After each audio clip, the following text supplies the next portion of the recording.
Chapter 10. Genius 1 second. Remember love go away? SpeakNet, providing you with wonderful novels to read. Lian Yu had just come back to her senses. In this circle of rich kids, her position was somewhat ambiguous. The reason for this, aside from her family background, was that she was two-timing Xia Junping and her real boyfriend at the same time. Her position was unclear. Because of this, she suffered a wave of cynicism and ridicule when she was thrown off the car by Xia Junping in the morning. It could be said that she was mad with anger. Plus, she had a hangover and other problems. Luo Nan had become a target to vent his anger on the road, causing this incident. Lian Yu's thoughts underwent a subtle change after she calmed down in the detention room. Her anger towards Xia Junping didn't lessen in the slightest, but she had a new plan for Luo Nan. She had been observing Luo Nan all this time. The vast majority of the people in the cramped and noisy detention room were either depressed or noisy. They were full of negative energy from head to toe.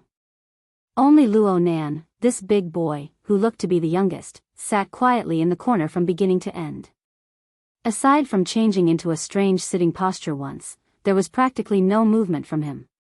The shadow in the corner gently covered Luo Nan's body, blurring his silhouette and many details. But looking at it as a whole, it was fully coordinated. It was like a mask and cloak at a masquerade ball, dressing up a mysterious and profound character. It seemed to be very tasty. So Lian Yu moved closer to Luo Nan. She observed him at a close distance, with a touch of provocation.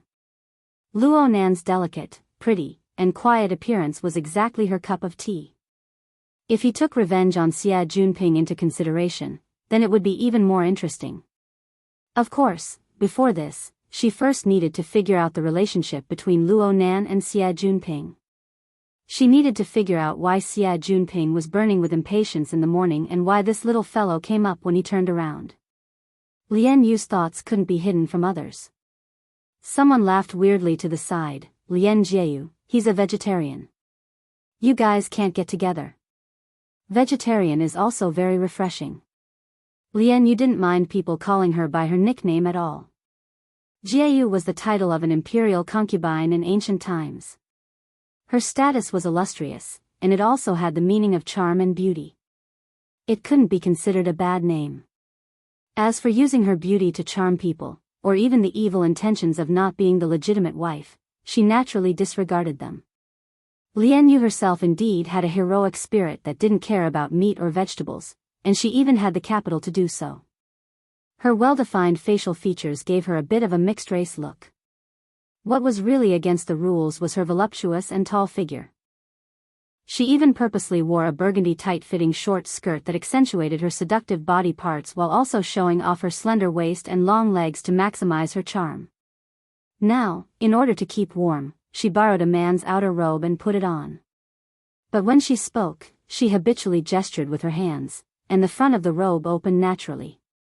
Her unbridled snow-white skin and the shadow of her coy figure formed a first-class natural composition. It could simply suck in the eyes of the surrounding men. However, all Luo Nan felt was irritation and pain. Lian Yu's attitude towards Luo Nan had completely changed. She wanted to amuse him a bit. She giggled as she went to pat Luo Nan's shoulder as she spoke. She really didn't use much strength in her slap, but Luo Nan had already returned to the state he was in when he and Xia Junping had just parted ways. His face hurt from the mist. This slap was simply like an axe chopping down on his shoulder. In an instant, his entire arm and half of his shoulder didn't seem to be his anymore. Luo Nan's entire face twitched, but Lian Yu only thought that he was nervous. She placed her hand on Luo Nan's shoulder and didn't let go. She borrowed a bit of strength and seductively bent down. We're all fellow inmates who have gone through trials and tribulations together. Aren't you going to introduce yourself? Any other man would enjoy this kind of benefit, but the current Luo Nan just wanted to smash a fist into her face. It hurts. It really hurts. Luo Nan felt as if a fire was burning in his heart. In reality, he had already clenched his fists tightly. But his remaining reason told him that there wasn't any deep hatred or hatred involved. It was just the habitual hunting of a carnivorous woman, that's all. Luo Nan tried to use this to disperse his energy and return to his normal state. He used as flat a tone as possible to reply, Acumen College. 10th grade. Luo Nan. Huh. It really is my junior. And it's a little fresh meat. Lian Yu was a bit pleasantly surprised. Right now, she found Luo Nan more and more pleasing to the eye. His delicate and tender face paired with a cool expression. Yep, and that serious posture of meditation. She couldn't tell if he was angry or shy, but he really was very cute. She couldn't help but want to tease him a bit more deeply. She reached out her hand to touch Luo Nan's face. Her attitude was too obvious, and this insane benefit release aroused the jealousy of some people. Suddenly a hand reached over and grabbed Luo Nan's cheeks in a single step. The person was also laughing and giggling, but his fingertips exerted force, directly squeezing Luo Nan's face until it deformed. Fresh meat? Fresh? Luo Nan's heart thumped. His brain didn't work. He completely relied on his body's instincts to forcefully wave his hand and slap away this person's dirty hand. The intense emotions contained in this action were undoubtedly an intense stimulation to this group of alcoholics and drug addicts. The person who reached out his hand was already in a bad mood. He took advantage of the situation to kick over. Motherfucker, you're being cocky. This kick fiercely stomped onto Luo Nan's shoulder with enormous strength. Luo Nan's body leaned to the side and even Lian Yu was pulled askew.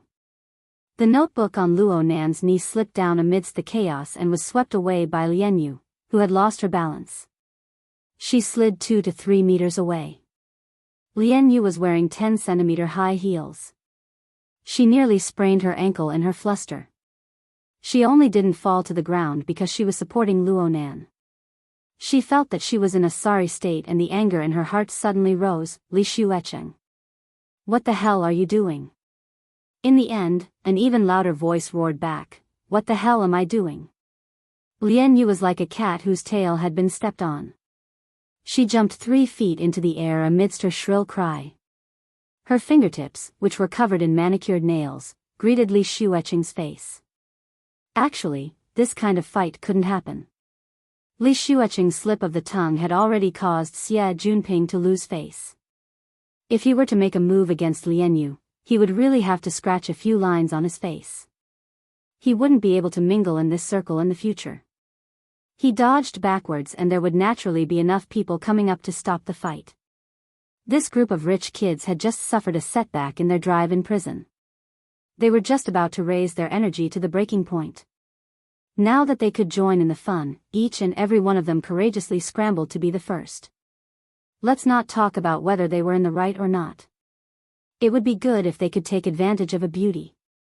Lian Yu had already been hugged by 3 or 4 big men before she could even rush up. Words of persuasion left and words of persuasion right. Her entire body had eaten quite a bit of hands of justice from head to toe. She was so angry that her charming face was ashen. She flashed her high heels. No matter who it was, she gave them a heavy kick. She kicked the group of men until they scattered. In the end, the 2 girls who were acting as flower vases had seen enough of the excitement. They went over to persuade them half truthfully and half falsely. Only then did they manage to pacify them. On the other side, Li Shuecheng had extricated himself from the crisis of having his face ruined, but his face was still damaged. He had a belly full of anger that he didn't know where to vent. His eyes darted all around before he finally saw the pretty boy who had caused the crisis. He stood up shakily and went to pick up the dropped notebook as if nothing had happened. F***CKU. Li Shuecheng didn't even think. He charged over and kicked Luo Nan's lower back.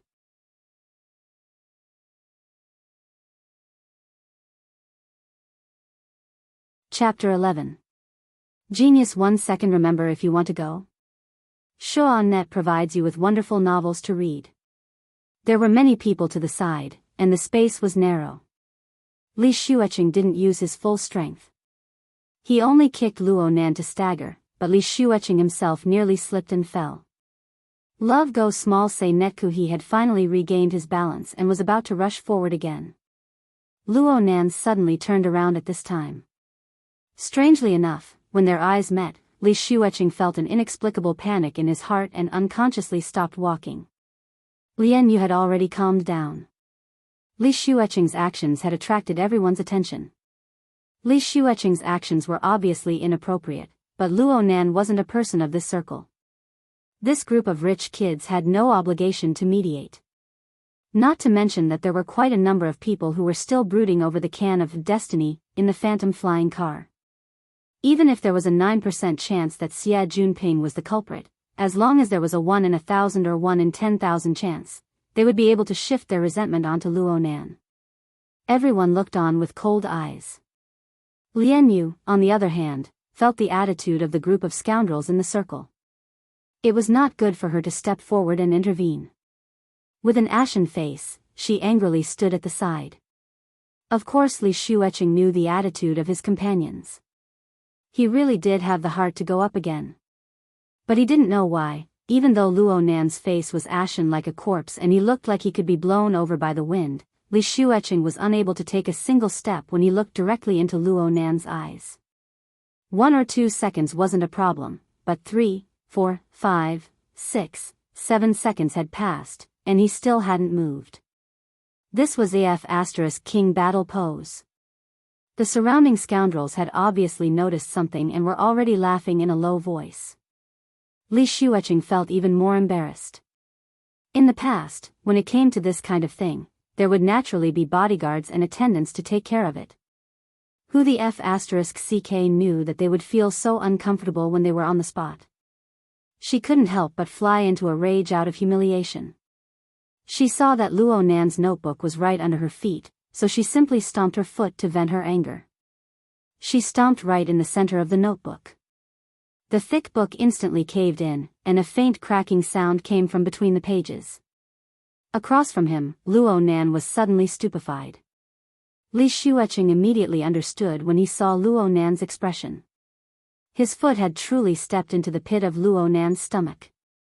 Li Shueqing immediately felt great pleasure. Even the feeling of cowardice that was wrong dissipated quite a bit. He added more force to his feet, and his heel made a good circle on the notebook. At the same time, he drew out his voice, rising and falling rhythmically, like an aria. I'm sorry, Li Shueqing's actions were actually very tasteless and degrading, but since they were on the same side, there were quite a few people around who were laughing and jeering. As for how much was helping and how much was mocking, it was up to the person to decide. Li Shueqing's confidence grew with momentum. He raised his hand and pointed at Luo Nan. Kid, his voice had just left his mouth when his throat suddenly choked up. This was because he saw Luo Nan walking towards him. The entire cabin was no more than 20 square meters. After more than 10 people were stuffed in, it was already very crowded. The distance between 2 people was really just a matter of 2 steps. Li Shueqing's heart twitched inexplicably. At the same time, he met Luo Nan's eyes once more at a close distance. Luo Nan's appearance was very delicate and pretty, but his eyes weren't beautiful. At least, this was how Li Shueqing saw it. Luo Nan's pupils were mottled, as if they were flowing with lustrous and dazzling colors. But in the end, they were controlled by a gloomy and cold tone. Li Shueqing inexplicably thought back to the strange collection he saw in the private garden of a certain best friend, a mutant that was as bloodthirsty as its life. This savage and ruthless beast was over 5 meters long. It was majestic like a mountain, and it was trapped behind layers upon layers of electrical webs. Its body was covered in cuts and bruises, but Li Shueqing couldn't help but shudder when the beast's eyes stared straight at him. Luo Nan's physique was naturally unable to compare with the enormous mutant. But the problem was that there was a glass wall that was harder than steel between Li Shueqing and the vicious beast. There was also a high-voltage electrical net and other lethal mechanisms on standby. And now, there was nothing at all. Li Shueqing's heartbeat sped up and his pupils dilated. He opened his mouth to shout, but even he himself didn't know what to shout. The problem was that he clearly opened his mouth, but not a single sound came out.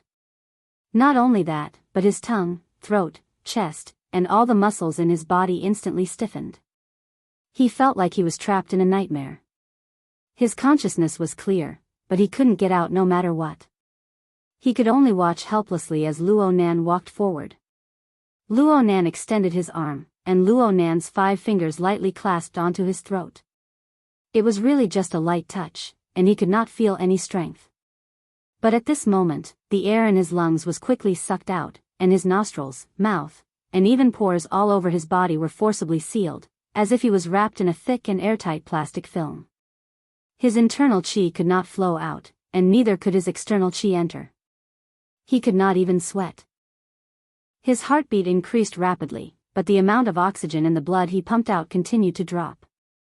The terrifying feeling of suffocation was like an overflowing tide, slowly but surely filling his brain. Li Xueqing desperately wanted to open his mouth, wanted to breathe, wanted to beg for mercy. He used all the strength in his body, but only his eyeballs bulged, almost popping out of their sockets. The color of blood seeped through her vision bit by bit. Her tear ducts were stimulated. She forced herself to cry, but she couldn't wash away the filthy color. The only thoughts in his mind had collapsed, and only the purest desire to survive remained. He was still struggling with great difficulty. Save me. Save me. Someone save me. Li Xueqing himself did not know, but he was actually able to make some sounds. It was the kind of sound where the muscles in his throat were stiff. It was a sharp sound that squeezed out of his throat, a sound that could die at any moment, woo-woo, woo-woo. At the same time, his face turned from white to red, from red to purple, from purple to black. His eyeballs had already popped out of their sockets by nearly a centimeter, beginning to reveal large amounts of the whites of his eyes. It was as if his blood and energy would explode in the next moment.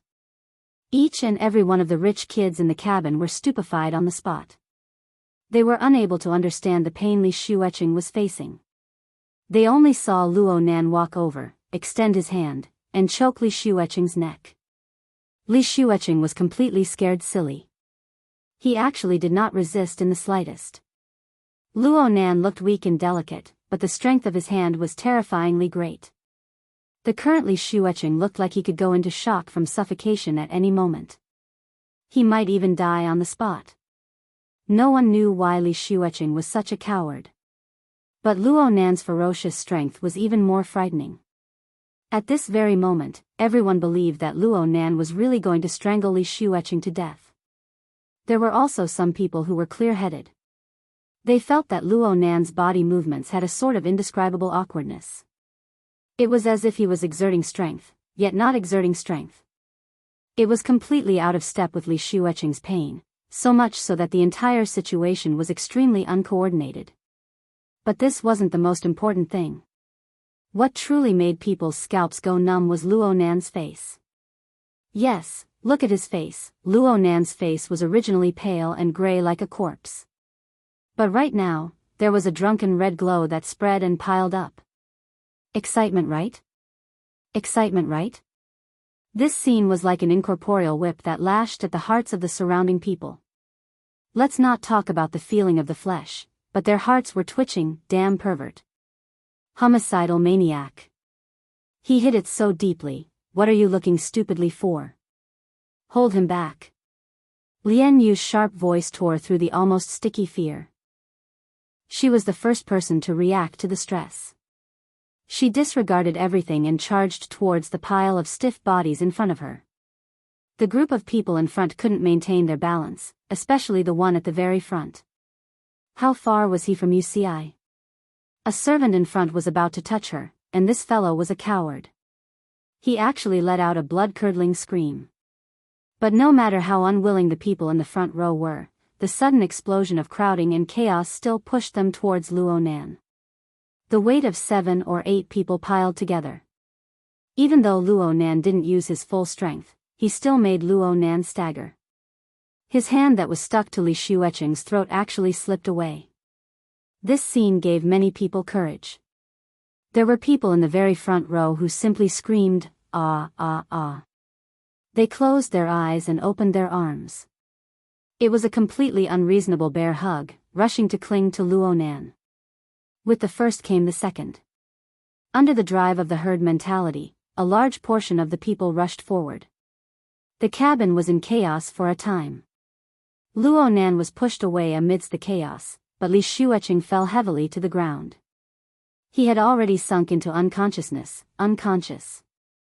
Traces of extreme fear still remained on his face. Things had gotten out of hand. Beep beep beep. A sharp alarm rang. The armed mechanical soldiers that had been there all along were instantly activated. They turned around and pointed their anti-riot guns at the chaotic crowd. Chapter 12. Genius 1 second. Remember if you want to go? Show.net provides you with wonderful novels to read. In this arrest operation, although the military police had thrown the person here without any follow-up measures, it did not mean that they had completely given up. In fact, there had always been surveillance cameras in the cabin to monitor everyone's vital signs. It was only when they discovered that Li Shuecheng was in a state of shock that they took emergency measures. The armed mechanical soldiers were completely cold and ruthless. They would not care about the cause and effect, right and wrong. They would strictly follow the fixed procedure and open fire with anti-riot guns. The high-voltage pulse covered the entire detention room. Everyone who was standing was the target of the attack. Even Lian Yu and the other girls were not spared. Correspondingly, the electric current penetrated his body. The electric currents formed a closed circuit with the human nervous system, stimulating the muscles and instantly putting them into a state of rigidity. Everyone was completely defenseless and fell to the ground. The chaotic situation was immediately swept away. No, there is one more. Luo Nan was forcefully controlled by the bunch of rich kids. Some grabbed him by the waist, some hugged him by the legs. Perhaps it was because he had a few more layers of meat shields, but he didn't collapse immediately. He staggered a few steps and finally managed to maintain his balance. His body was half bent and his hands were on his knees. His calves seemed to be trembling and swaying, as if he could fall at any time. But even so, Luo Nan still stood there. He raised his face slightly, and the blood-red color on his face faded a bit. His eyes stared fixedly over the bars of the detention room, staring at the muzzles of the armed mechanical soldiers. The armed mechanical soldiers also coldly locked onto their only target. Just as they were about to attack again, soldiers in combat uniforms rushed in from the door. The person in the lead was a captain officer. Retreat. The voice-controlled command was issued, and the armed mechanical soldiers' electronic eyes immediately turned black. Love go small say Netka. The captain's gaze swept across the room and he said sternly, "Everyone, get on the floor and put your hands behind your head." He didn't say what the consequences would be if he didn't do it, but no one wanted to test the law. Even though the numbness had not completely passed, the group of people were still correcting their postures, each of them more obedient than a lamb. Lian Yu sneakily raised her head and cast her gaze towards Luo Nan. There should be many people like her who strongly felt that this sinister and ruthless pervert was stubborn to the end and wouldn't obey the captain's orders. But reality left them completely flabbergasted. Luo Nan crawled down slowly and with great difficulty, but he was extremely obedient. His hands crossed and held the back of his head. Since Luo Nan had moved a few steps before, he was a bit closer to Lian Yu's position. From Lian Yu's angle, she just happened to see Luo Nan's face. He seems to be trembling. It can't be that he only understands fear now, right? Before he could finish his thought, he heard a faint buzzing sound. It sounded like a bee flapping its wings, carrying a faint rhythm. The source of the voice was none other than Luo Nan. Only now did Lian Yu discover that although Luo Nan was lying on the ground, his posture was a bit different from the others. He rested his chin on the ground and looked straight ahead.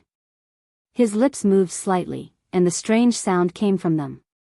It looked like a wasp with a broken wing, struggling on the ground.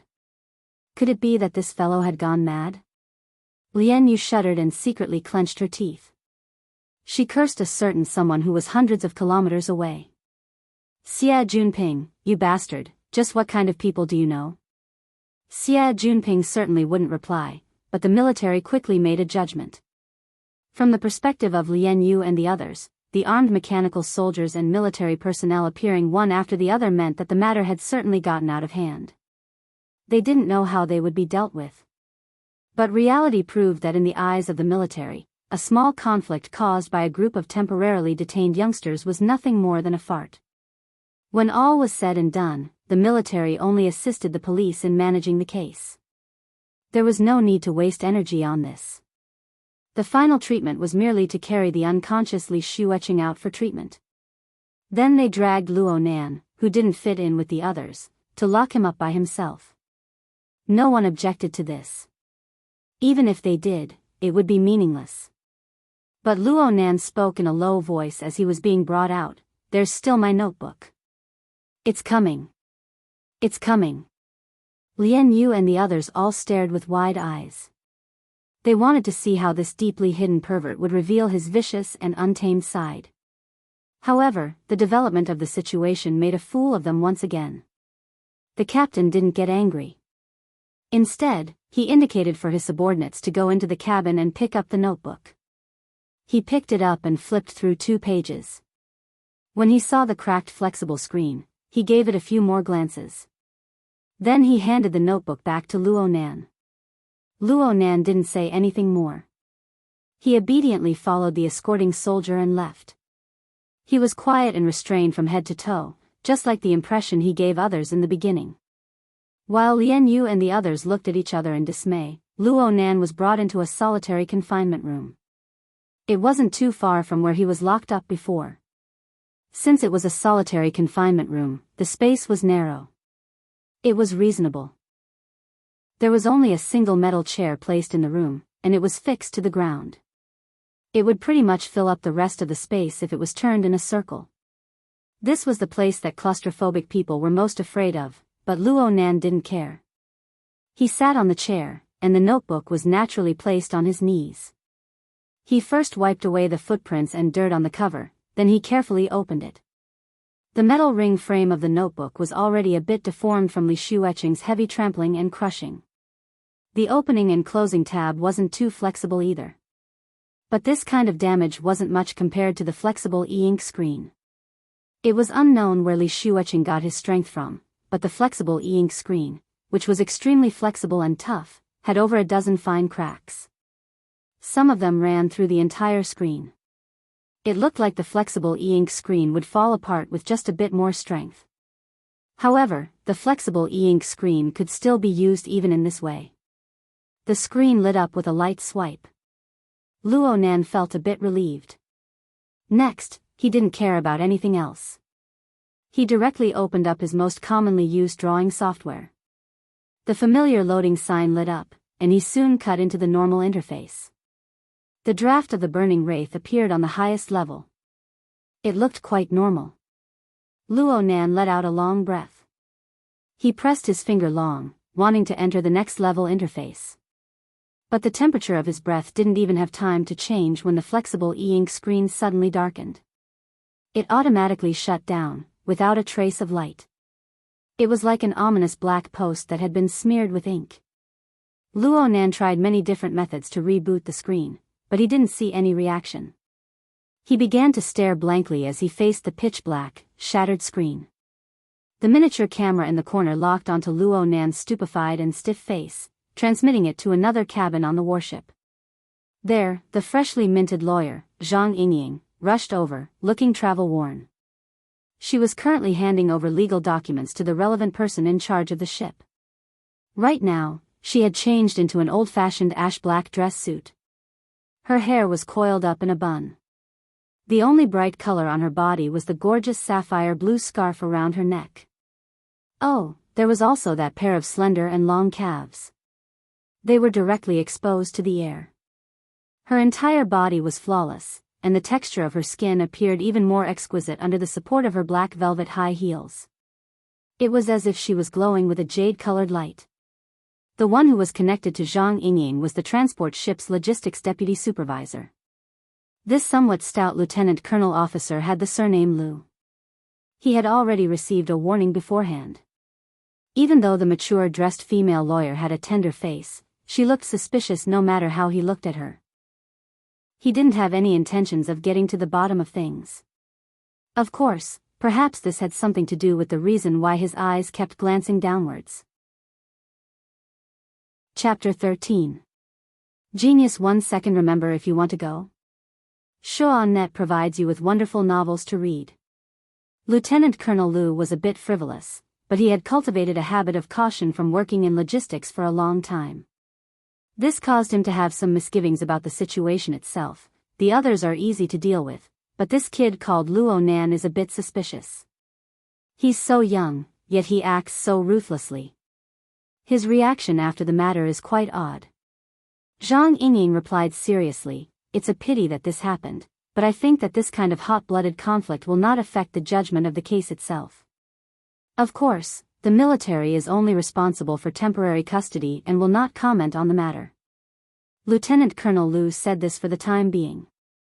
Soon he revealed a smiling face. According to the orders of the higher-ups, Luo Nan and his group will have to wait until the investigation of the incident is complete before they can be screened and archived.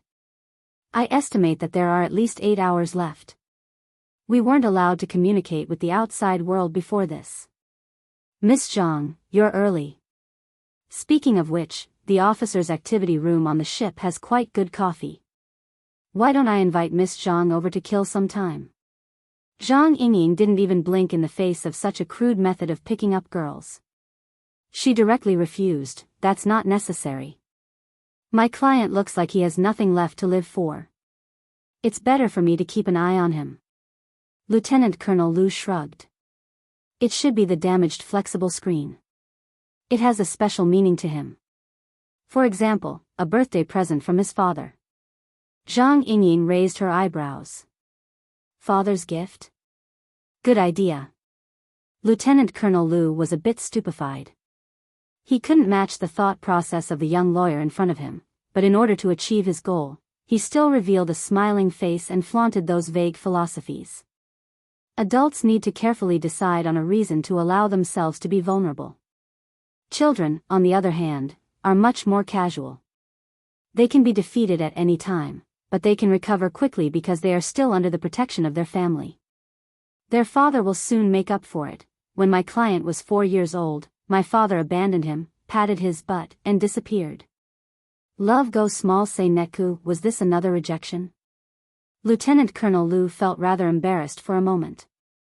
He retreated with his tail between his legs, but he was also unwilling. Just as he was in a dilemma, he saw Zhang Yingying give him a thumbs up. "That's why I have to say, Mr. Lieutenant Colonel, what great intuition." Zhang Yingying hooked her index finger and thumb, and the other 3 fingers cut in the air. Did you know, 60 years after the advent of flexible e-ink screen products, there were more than 200 brands and more than 3,000 products in the world? However, the one in my client's hand is not any model on the market. Lieutenant Colonel Lu was confused, but it was good to be able to chat with a beauty. He tried hard to think. It's a private production? That's right. My client's father is a first-rate industrial designer. Before he left his job and went missing, he had outstanding work experience in both the production and creative departments of Quantum Corporation. Making such a gift for my only son is the most appropriate. Lieutenant Colonel Lu made a rough estimate. In other words, it has at least 12 years of history? TSK. But I have to say, it will be very difficult for you to claim a high compensation from the vandals based on this. Zhang Yingying smiled and naturally wouldn't explain any more to Lieutenant Colonel Lu. In fact, when she was in the office, she had already done a more detailed analysis based on the flexible e-ink screen video she had obtained in the morning. Even though Luo Nan's flexible e-ink screen wasn't a product that could be found on the market, the material used to make it was a must. For example, that ultra-thin panel belonged to the Jellyfish series, which was released in the beginning of the year 2090. This proved that the earliest time Luo Nan received this gift was in the year 90. In other words, it was very likely that Luo Nan's father, who had been determined to be missing or even dead, was still maintaining contact with Luo Nan. Perhaps it was just this little bit. The year 90. The incident with Lu Hong was also in this year. There's also the Quantum Corporation's burners and the Deep Blue platform. It really seems to be very crucial. Zhang Yingying gazed at the silent and stiff big boy on the monitor screen. She suddenly really wanted to know what kind of feeling Luo Nan would have when he was only 10 years old on a certain day in the year 90 when he received this gift from his father, who was nowhere to be found. Was he reminiscing right now? The monitor screen didn't transmit Luo Nan's thoughts, but it clearly transmitted his body movements. After sitting silently for a long time, Luo Nan finally made a new movement. He stood up, closed the broken notebook and placed it on the chair. He himself took a step towards the door. Since the space was narrow, Luo Nan's body leaned slightly forward at this distance. His forehead stuck to the thick and cold metal door. He maintained this position for a few seconds. During this time, one could see him take a few deep breaths. Up until now, Luo Nan's movements were very easy to understand. He was doing his best to calm his state of mind. But Luo Nan's next actions were incomprehensible. On the monitor screen, Luo Nan moved a bit. He adjusted the distance, but his gaze was always directed towards the metal door. He was focused and serious, as if there was an incomparably exquisite work of art in front of him. A full minute passed before he closed his eyes again. He extended his hand and let his fingertips slide across the surface of the metal door, touching it from one end to the other. This wasn't the end. His fingertips streaked across the corner of the wall, touching the metal plate wall to continue his previous actions. And so Luo Nan walked round and round within the cramped space. His fingertips carved out continuous incorporeal marks on the metal wall. What's going on? The changes were strange and inexplicable. Lieutenant Colonel Lu was a bit dizzy. Zhang Yingying didn't respond. She just watched with interest. This lawyer was drunk, all right. Lieutenant Colonel Lu felt that this couldn't continue. After all, Luo Nan was still a minor. If by any chance he were to suffer some sort of stimulation and go crazy from holding it in, then his military career would come to an end. He indicated to his subordinates to prepare for intervention measures. The confinement room had tranquilizer spray equipment. It was prepared to prevent the mental confusion and even self-harm of the confinement personnel. But Luo Nan's footsteps stopped at this time. It was as if nothing had happened before. He picked up the notebook on the chair and sat down as before. He flipped to a blank page in the notebook and took out the electronic pen. He pulled out the sensor pen tip and the back half of the pen turned into a fluorescent pen that could be used to write on paper. Luo Nan's pen tip descended under Lieutenant Colonel Lu's astonished gaze. He drew crisscrossed dark lines on the paper. His pen moved extremely quickly and he was extremely proficient in simple strokes. A rough outline appeared in a few breaths of time. Lieutenant Colonel Lu gestured to the monitor to give a close-up. The outline of the lines on the paper resembled a building. Though it was only a sketch, some of the details such as the sealed fence, thick walls, narrow windows, and so on were put together to give people a strong hint, this was a prison. It was just that there was a kind of unnatural misalignment in the overall configuration. It was as if there was a kind of power that intervened between the intangible and the tangible, distorting this building. Lieutenant Colonel Lu only half understood what he was looking at. He heard a slight sound from his side at this time. He turned his head to look and saw Zhang Yingying's eyes focused on the monitor screen. The tips of her feet subconsciously tapped the floor lightly. Her expression was unprecedentedly focused. Oh, perhaps there wouldn't even be a reaction if he extended his hand to touch the young lawyer's pert but right now. Chapter 14. Genius 1 second. Remember if you want to go? Shoa.net provides you with wonderful novels to read. Luo Nan didn't know that someone was paying close attention to his every move. Even if he knew, he wouldn't have the extra mental energy to pay attention to it. His condition was very bad: hunger, pain, numbness, and hallucinations. These negative elements that originally existed only increased as time passed, not decreased. Moreover, they gradually converged and turned into a corrosive poisonous fire, driven by some invisible force, drifting around his internal organs, limbs, and bones. The so-called incorporeal power was none other than the spectre that Luo Nan had discovered through his visualization. The spectre of today no longer had the mass of a mosquito. It controlled poisonous flames to flow within the depths of Luo Nan's flesh and blood. It constantly devoured essence and energy, growing and strengthening, and it continued to exert more and more interference on Luo Nan. It formed an effect similar to a blockade. Every time Luo Nan tried to calm his heart and clear his thoughts, enter a meditative state, and study the source of the specter in detail, intense disturbances would come howling from the plane of his body and mind, blasting him out. If things were to continue like this, Luo Nan would sooner or later be exhausted to death by the specter if he were to enter the fixed space and suffer the backlash of failure. Wraith had been trying to stir up Luo Nan's emotions. It was just like his conflict with Li Shuecheng. Luo Nan had used a fatal psychological suggestion to nearly kill Li Shuecheng. His ears clearly reverberated with the faintly discernible laughter of the specter. He was just a little bit away from breaking the string of reason. Luo Nan also remembered the moment his palm pressed against Li Shuecheng's throat. Li Shuecheng's fear and despair melted within his flesh and blood, converging into a surging wave of heat that rushed in. However, it was destined to be a turbid flow. Not only could it not be used by him, but it even swept away some of his essence qi. In the end, it disappeared without a trace, but it was not hard to imagine where it went. The specter used this method to rapidly grow and strengthen. It squeezed Luo Nan's living space step by step. Naturally, Luo Nan was in a bad mood right now. But if one looked closely, this feeling was mostly a bad experience of old memories being stirred up to the point where the dregs floated up. He was very dissatisfied. Just now, because of the laptop, because of the flexible e-ink screen, he was so angry. This shouldn't have happened. The flexible e-ink screen had been with him for 5 years, and he was used to forgetting everything except its actual functions. But where did that ruthlessness and impulse come from? After that, how did his absent-minded state of mind surge out?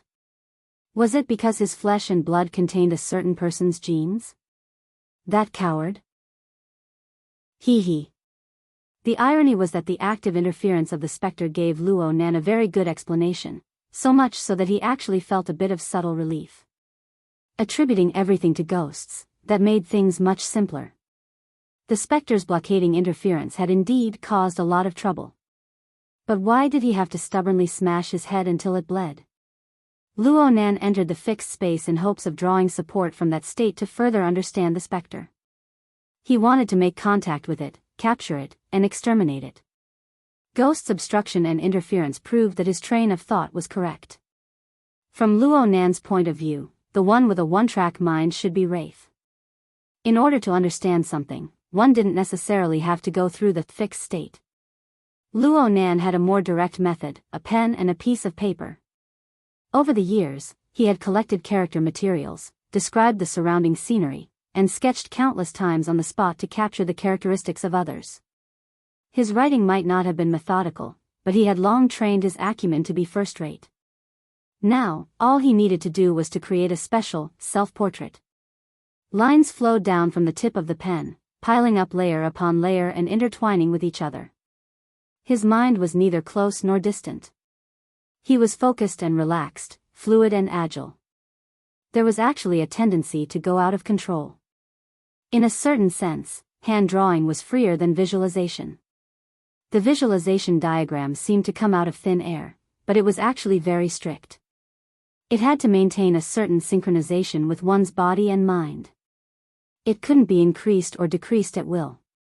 But a sketch drawn on a piece of white paper was different. It came from reality, yet it could be separated from reality. It could be used to describe certain thoughts and concepts through virtual, fantasy, and symbolic brushwork, completely liberating one's inspiration. Back in the day, his grandfather was able to use hand-drawn diagrams to express the marvels of formatting theory. Today, Luo Nan could use similar methods to describe and explain the changes that occurred to his body. This change could even be deduced on paper.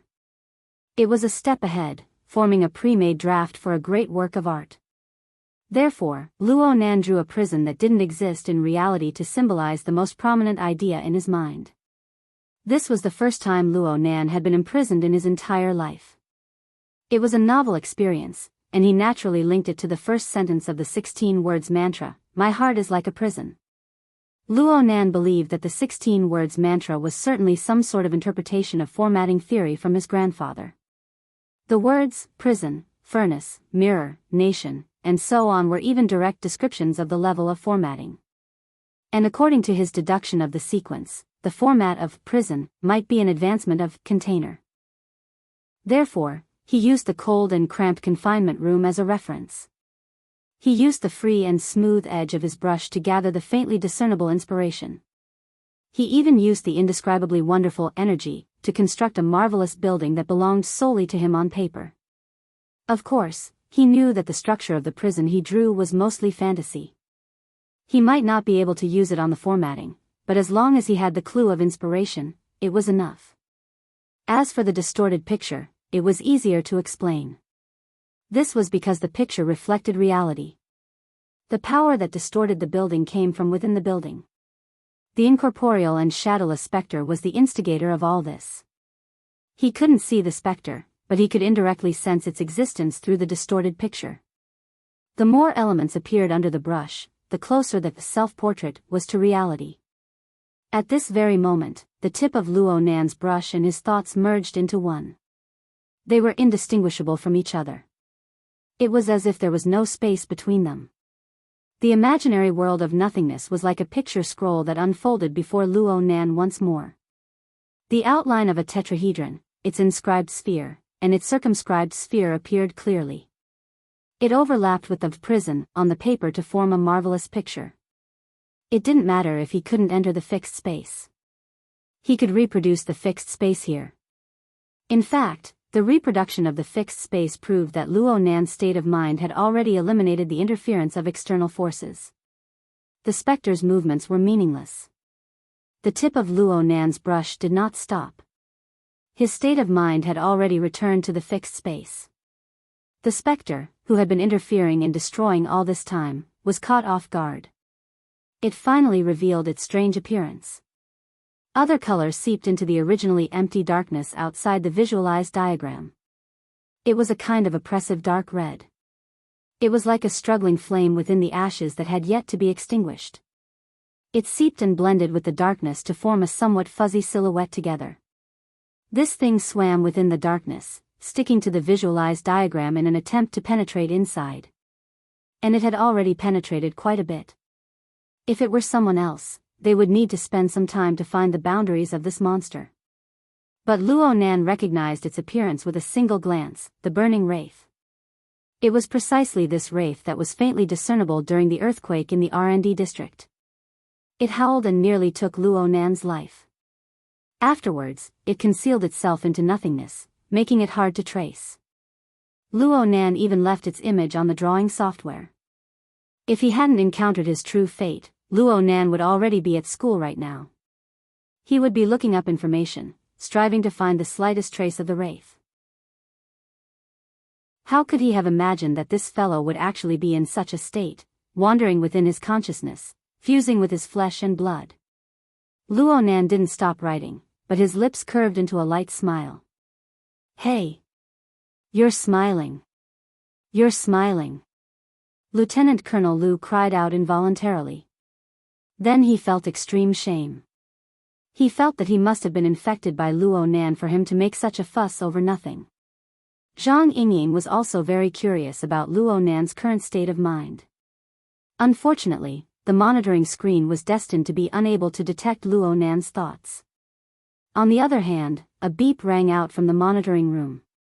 The door opened and someone walked in with large strides.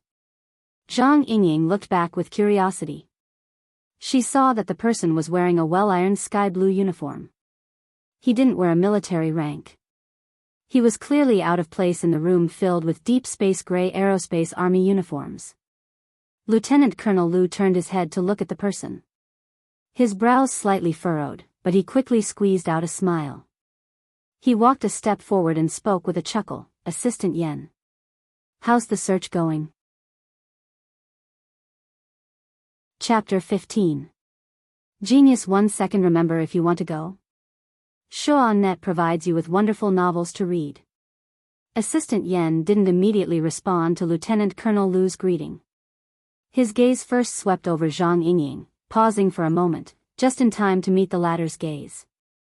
Love Go Small Say Neku. Assistant Yen was in his early 30s and of medium height. He might not even be as tall as Zhang Yingying in high heels, but his posture was strong and his face was quite handsome.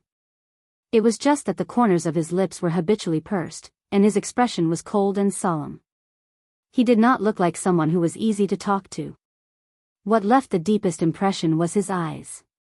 His pupils were slightly dark red, and a similar color seeped out from the edges of his eyes, especially at the corners of his eyes, where the protruding veins and veins near his temples were intertwined. It was a rather uncomfortable feeling. Lieutenant Colonel Lu saw that the two of them were sizing each other up, but he pretended that he didn't know and didn't help to introduce them. Assistant Yan, what can I do for you? According to the command center's suggestion, a batch of detection equipment has been transferred from my company to be used to screen the suspects temporarily detained on the ship. Assistant Yan's face was expressionless as he directly operated his wristband. He indicated to Lieutenant Colonel Lu and quickly passed the authorization verification. Detection equipment? Lieutenant Colonel Lu asked curiously, is the search over? Not yet, but the precision of the equipment is quite high, and the installation and debugging will take some time. Understood, understood. Lieutenant Colonel Lu felt a bit regretful. Since it was equipment acceptance, as a supervisor, he had to be present. That was the end of his friendly interaction with the young female lawyer. He signaled Assistant Yan to wait for a moment and turned to Zhang Yingying with a smile. Miss Zhang, shall we stop here first? It's still early, so I'll arrange a cabin for you to rest first. I'll arrange for someone to send the information to you later. Thank you, Lieutenant Colonel. Zhang Yingying knew that it was no longer suitable for her to stay in the monitoring center alone, so she took the initiative to shake Lieutenant Colonel Lu's hand and bid her farewell. When she passed by Assistant Yan, Zhang Yingying gave him a friendly smile. She narrowed her eyes and activated the automatic camera function of her contact lenses, saving a photo of the person's face. The corners of Assistant Yan's lips twitched. He didn't know if that was considered a response. His line of sight did not land on Zhang Yingying either. Judging from the angle, he was looking at the surveillance footage in the room. Zhang Yingying glanced back the instant she walked out the door. Lieutenant Colonel Lu could be considered quite cautious. He didn't want to give others a handle. He had long since indicated to his subordinates to switch out Luo Nan's close-up. Luo Nan's figure had already disappeared into a dozen or so similar images on the monitor screen. He couldn't be considered too eye-catching. But Zhang Yingying had a strong feeling. The focus of this Assistant Yan's gaze was aimed at Luo Nan, and it had been a long time since he moved. Walking in the corridor inside the warship, Zhang Yingying entered the image she had just taken into the database and confirmed the search criteria. Judging from the uniform, it's Sky Blue Security, a professional security company under Quantum Corporation. They're able to communicate directly with the military, so their position should be high up. And those eyes. A few seconds later, a warning sounded. Information listed as secret. You do not have sufficient authority. Zhang Yingying wasn't particularly surprised.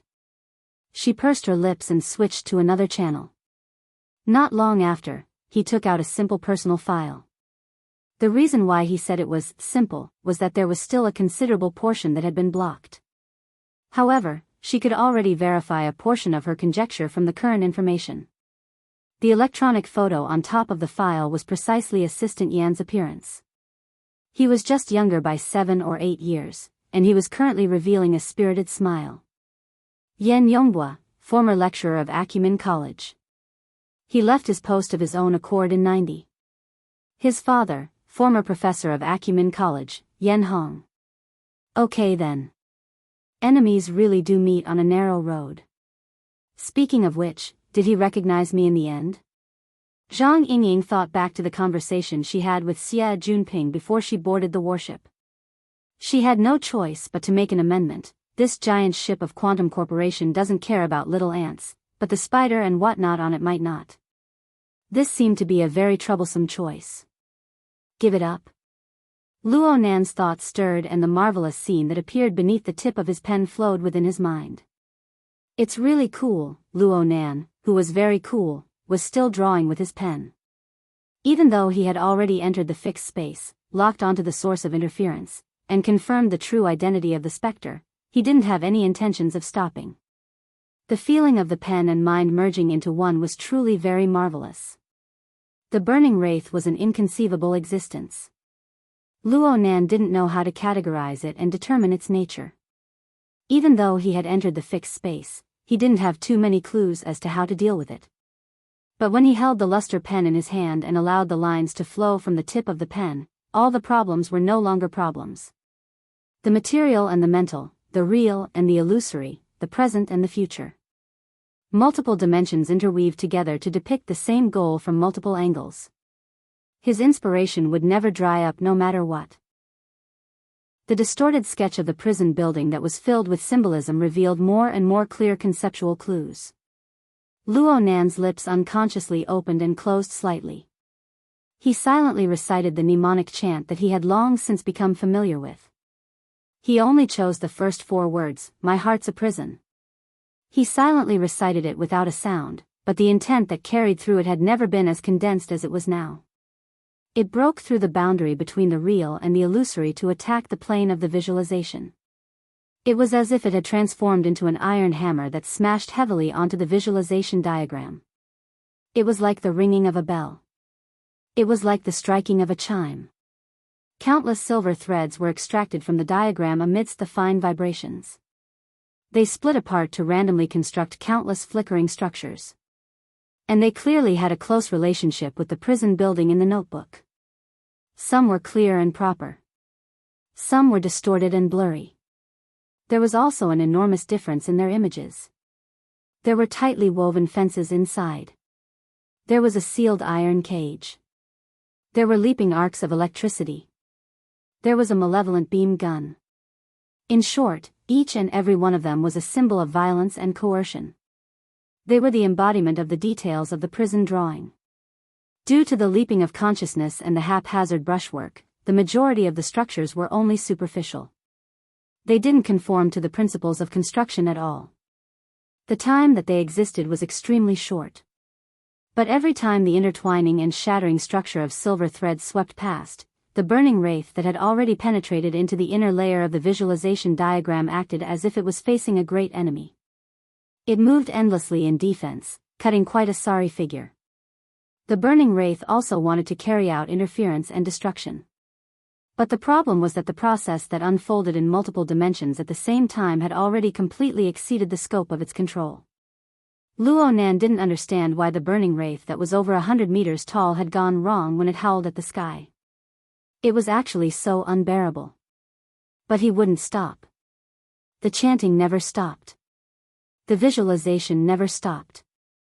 The tip of the brush never stopped. Gradually, Luo Nan gave up on injecting the inspiration of the details into the sketch. Instead, he began to do subtraction. He revolved around the increasingly clear conceptual clues and strengthened them. Within the visualization diagram, those leaping and combining silver threads seemed to respond to the intense and pure intent of his mind. Hundreds and thousands of flashy but impractical constructions collapsed with a rumble, revealing the simple and pure composition of the tetrahedron once again. At the center of the diagram, at the center of the inscribed sphere, there was a crashing sound coming from the center of the sphere. It was as if the heart was trembling. The burning wraith actually lost the courage to linger any longer when faced with this change. Within the darkness, the light of the flames curled up and separated from the visualization diagram. It transformed into a streak of red light that pierced through the sky and left. This was the visualization plane. Where could it go? Before this thought could finish, the world of nothingness shook once more. The red light seemed to penetrate through an incorporeal membrane. After a slight pause, it increased its speed and pierced through the sky. Luo Nan's consciousness suddenly went into a daze the instant that the membrane was penetrated. An ice-cold metal wall appeared in his field of vision. A notebook was placed on his lap, and he was drawing with his pen. Chapter 16. Genius in 1 second. Remember Love Go. TalkNet, providing you with wonderful novels to read. Out of body state. Right now Luo Nan was like watching a supernatural movie.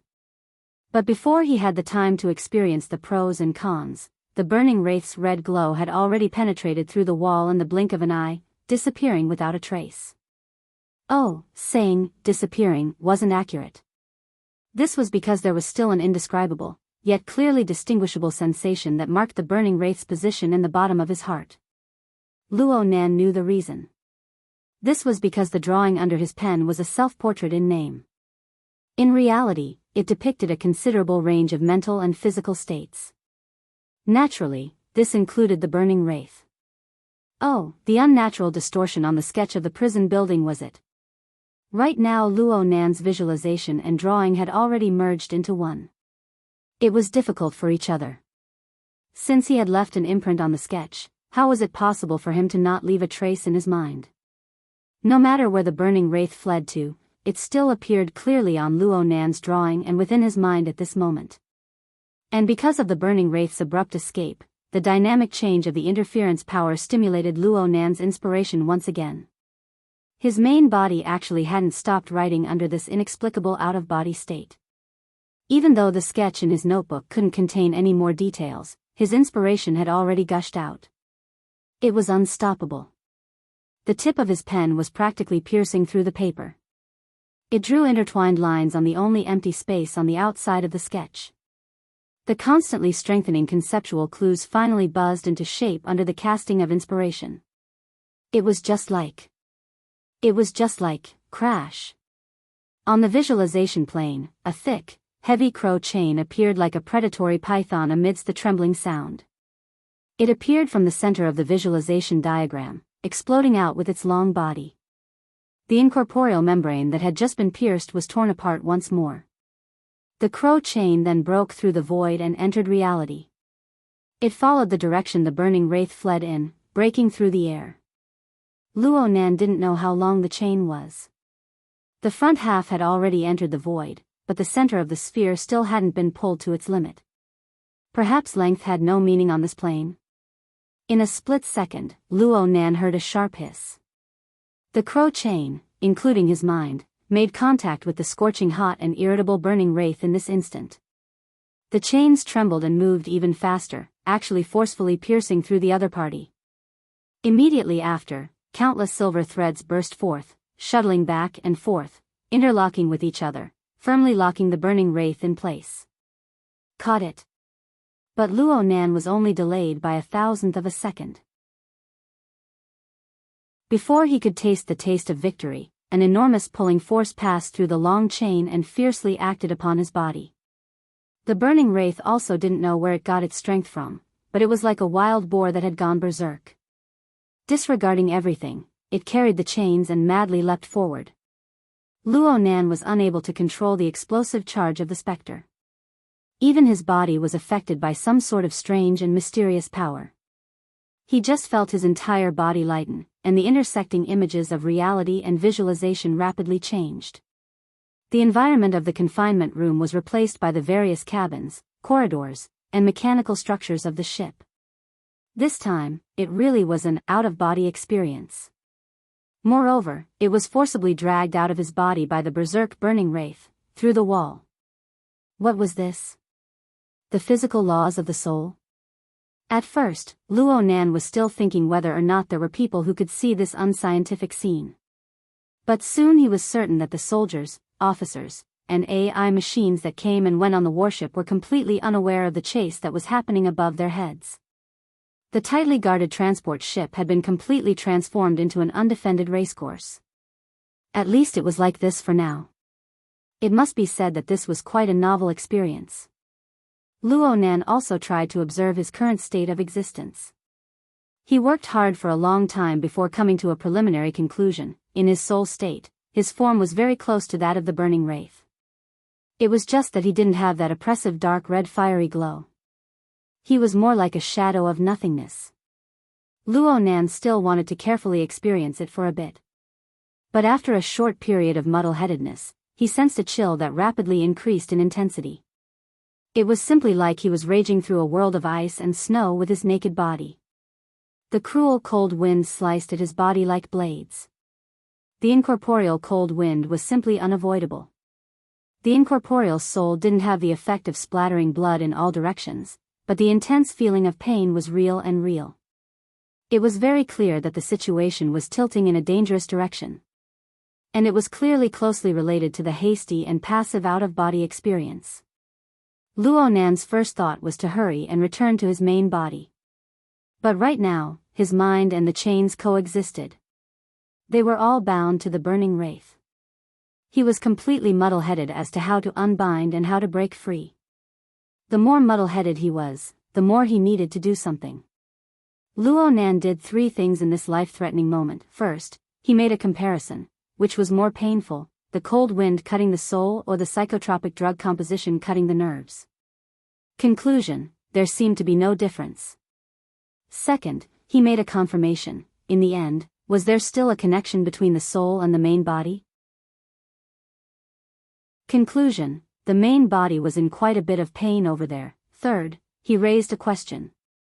Since there was a connection between the soul and the main body, where was the connection? Conclusion: I don't know anything else, but it certainly existed on the visualization plane and the draft drawing. Even though it was a bit abstract. The first conclusion strengthened his conviction. The second structure gave him a clear direction. The third conclusion gave him a method. At this very moment, his firm conviction transformed into another wave of chanting sounds. The first 4 words rumbled within the visualization plane and within the soul: my heart's a prison. The visualization plane still blended together with the draft drawing. Between reality and illusion, the messy yet distinct layers of the prison building seemed to be truly constructed. It was piled up layer by layer, covering the limits of Luo Nan's range of perception like a dark cloud. The out-of-body soul appeared to be far away from the main body, but it was actually still within the range of the prison building. The burning wraith was the same. The heavily chained crow shuttled back and forth within this seemingly illusory building, transforming into beams, pillars, thick walls, prisons, torture tools, and it was also at this moment that Luo Nan truly understood the essence of the heavily chained crow. No matter what kind of prison it was the embodiment of coercive rules. Coercive power was certainly the #1 priority. There must be the power of punishment when facing a disobedient prisoner. The burning wraith appeared to be fleeing far away, but as long as it didn't truly throw off the shackles of the chains, it would inevitably suffer a merciless suppression. The heavily chained crow hummed in an instant, carrying out Luo Nan's will. The power stored deep within it was finally displayed. As the result of the accumulation of ideas and inspiration, every strand of the heavily chained crow divided into silver strands. Every chain constructed was linked to Luo Nan's mind. This movement was tantamount to piercing the bound burning wraith from the inside to the outside. It was wrapped and twisted. It was so much so that it was directly sliced and analyzed. A large amount of information was fed back. It was too late to sort through in a short time. The burning wraith hissed in pain. There were no sound waves, but there were seemingly substantial psychic waves that spread to the surroundings. It seemed that this painful emotion was far too intense. The wall lights in the long corridor of the warship suddenly dimmed. In the next moment, the entire row of red warning lights lit up. A tangible and intangible warning sound penetrated through the entire space of the warship. Warning. Warning. Invasion of mutants. I repeat. Invasion of mutants. Level 3 mutant state. Darksider life form has appeared. All conventional armed personnel enter combat positions. Prepare tranquilizers. Enter standby state of AI. Activating the deep blue platform. The burners have entered a state of emergency. Chapter 17. Genius 1 second. Remember if you want to go. The web provides you with wonderful novels to read. In a short few seconds, a dark red alarm light spread a tense and serious atmosphere to every corner of the transport ship. Although this sort of situation was rare for the military, there were always rules to follow. It was enough as long as the various departments and systems obeyed orders. But the problem was that there weren't only soldiers on the transport ship. The moment the alarm rang out, the engineers of Quantum Corporation in Area C who were setting up the site and debugging the equipment were all dumbfounded. They stopped what they were doing and looked at each other, not knowing what to do. The supervisor present, Lieutenant Colonel Liu, had the highest military rank and was also quite experienced. He immediately said, "All non-combat personnel cease work and await further instructions." Lieutenant Colonel Liu was also busy contacting his superiors to confirm the situation. It wasn't easy to get clear instructions. He raised his head to look for the person in charge of Quantum Corporation, but the corner of his eye twitched. As the head of security, Liang Yongbo was sitting at the edge of the construction site. He didn't even raise his head as he fiddled with his wristband, ignoring the changes in the outside world. "They're bragging about how calm you are." Lieutenant Colonel Liu had always disliked this sort of arrogant and conceited fellow. He immediately straightened his face and walked over with large strides. Just as he was about to speak, a swift and fierce man wearing a sky-blue security uniform rushed in front of him and asked Yan Yonghua for instructions. "Captain, we've entered a state of emergency. Do you want to warm it up?" "Warm it up?" "Old Black." Liang Yonghua still didn't raise his head as he calmly said, "You're wearing an exoskeleton armor and leaping around the warship. Have you ever thought about the feelings of the military? You haven't, right? If you haven't, then ask Lieutenant Colonel Liu." Lieutenant Colonel Liu had just walked over when he was stopped by these words. His imposing manner weakened. It was at this moment that Liang Yonghua raised his head to look at him. "Lieutenant Colonel Liu, what do you think?" The corner of Lieutenant Colonel Liu's eye twitched twice. In the end, he still forcefully held back his anger and forced himself to speak. "Command, the invasion of the Darksider life forms has a high probability of being related to the incident at the Research and Development District. Quantum Corporation's burners will participate in the pursuit and will temporarily be assigned to the Special Forces Squad 7. This is the Communications Identification Code." Liang Yonghua received the relevant data and nodded. "Very well then, I accept the order. But Lieutenant Colonel Liu, I suspect this accident has something to do with the people detained on the warship. I hope the military can increase their surveillance efforts to avoid any unexpected situations. *CK your grandpa." Lieutenant Colonel Liu finally flew into a rage when a problem was pointed out in the matter he was in charge of. He couldn't be bothered to say anything more, so he turned around and left with a dark expression. Liang Yonghua didn't say much. He stood up and led Blackie in another direction. On the way, he sent a set of data to Blackie. If that idiot wants to come, he'll need some time to vent his anger. There won't be any changes to the defense. Wait for an opportunity to move to Area A2. Make a big move. If you meet this person, create some accidents. The data was projected on Blackie's retina, showing the handsome and quiet face of a young man. Love Go Small Say Neku. Old Black was expressionless. He only nodded slightly, engraving that young face deep in his heart. The alarms and warning lights did not stop. Under the flickering dark red light, the prison building, that was built between reality and illusion, began to collapse after a brief moment of glory. Soon, it turned into ruins and returned to nothingness. After all, Luo Nan hadn't truly constructed a reasonable structure yet. There were many overly casual, future conceptions involved within. Being able to temporarily appear for a period of time was already a pretty decent confirmation. Of course, the most important thing was that the burning wraith was already completely unable to stir up a storm. Walala. Walala. The heavily chained crow continued to retreat. No matter how much the burning wraith struggled, the chains that bound its body continued to dissect, slice, and analyze. The layers of the binding force gradually pointed towards the core essence. A layer of faint bloody light could be seen clearly flowing on the dark base of the chains. The bloody light changed against the flow, drawing back a marvelous heat. It flowed without end. This was the energy that came from the burning wraith. The accumulation of information analysis began to display its effect. A portion of the burning wraith's energy circulation mechanism was cracked. The chains drew back in time, giving Luo Nan support while weakening the burning wraith's strength. Such an outcome was truly timely for Luo Nan, who had left his body in a hurry. The energy poured into Luo Nan's soul. It was like a mouthful of hot soup in a state of extreme hunger. It was like a thick layer of clothing wrapped around one's body in the middle of winter. The results were immediate. The cold wind blades were immediately blocked outside. Within the space of 2 to 3 breaths, even Luo Nan's main body had the corresponding feedback.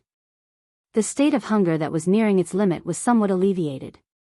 The situation was always like this. The burning wraith that had lost a large amount of blood had already turned from a wild boar that ran around randomly into a sled dog that wasn't very obedient.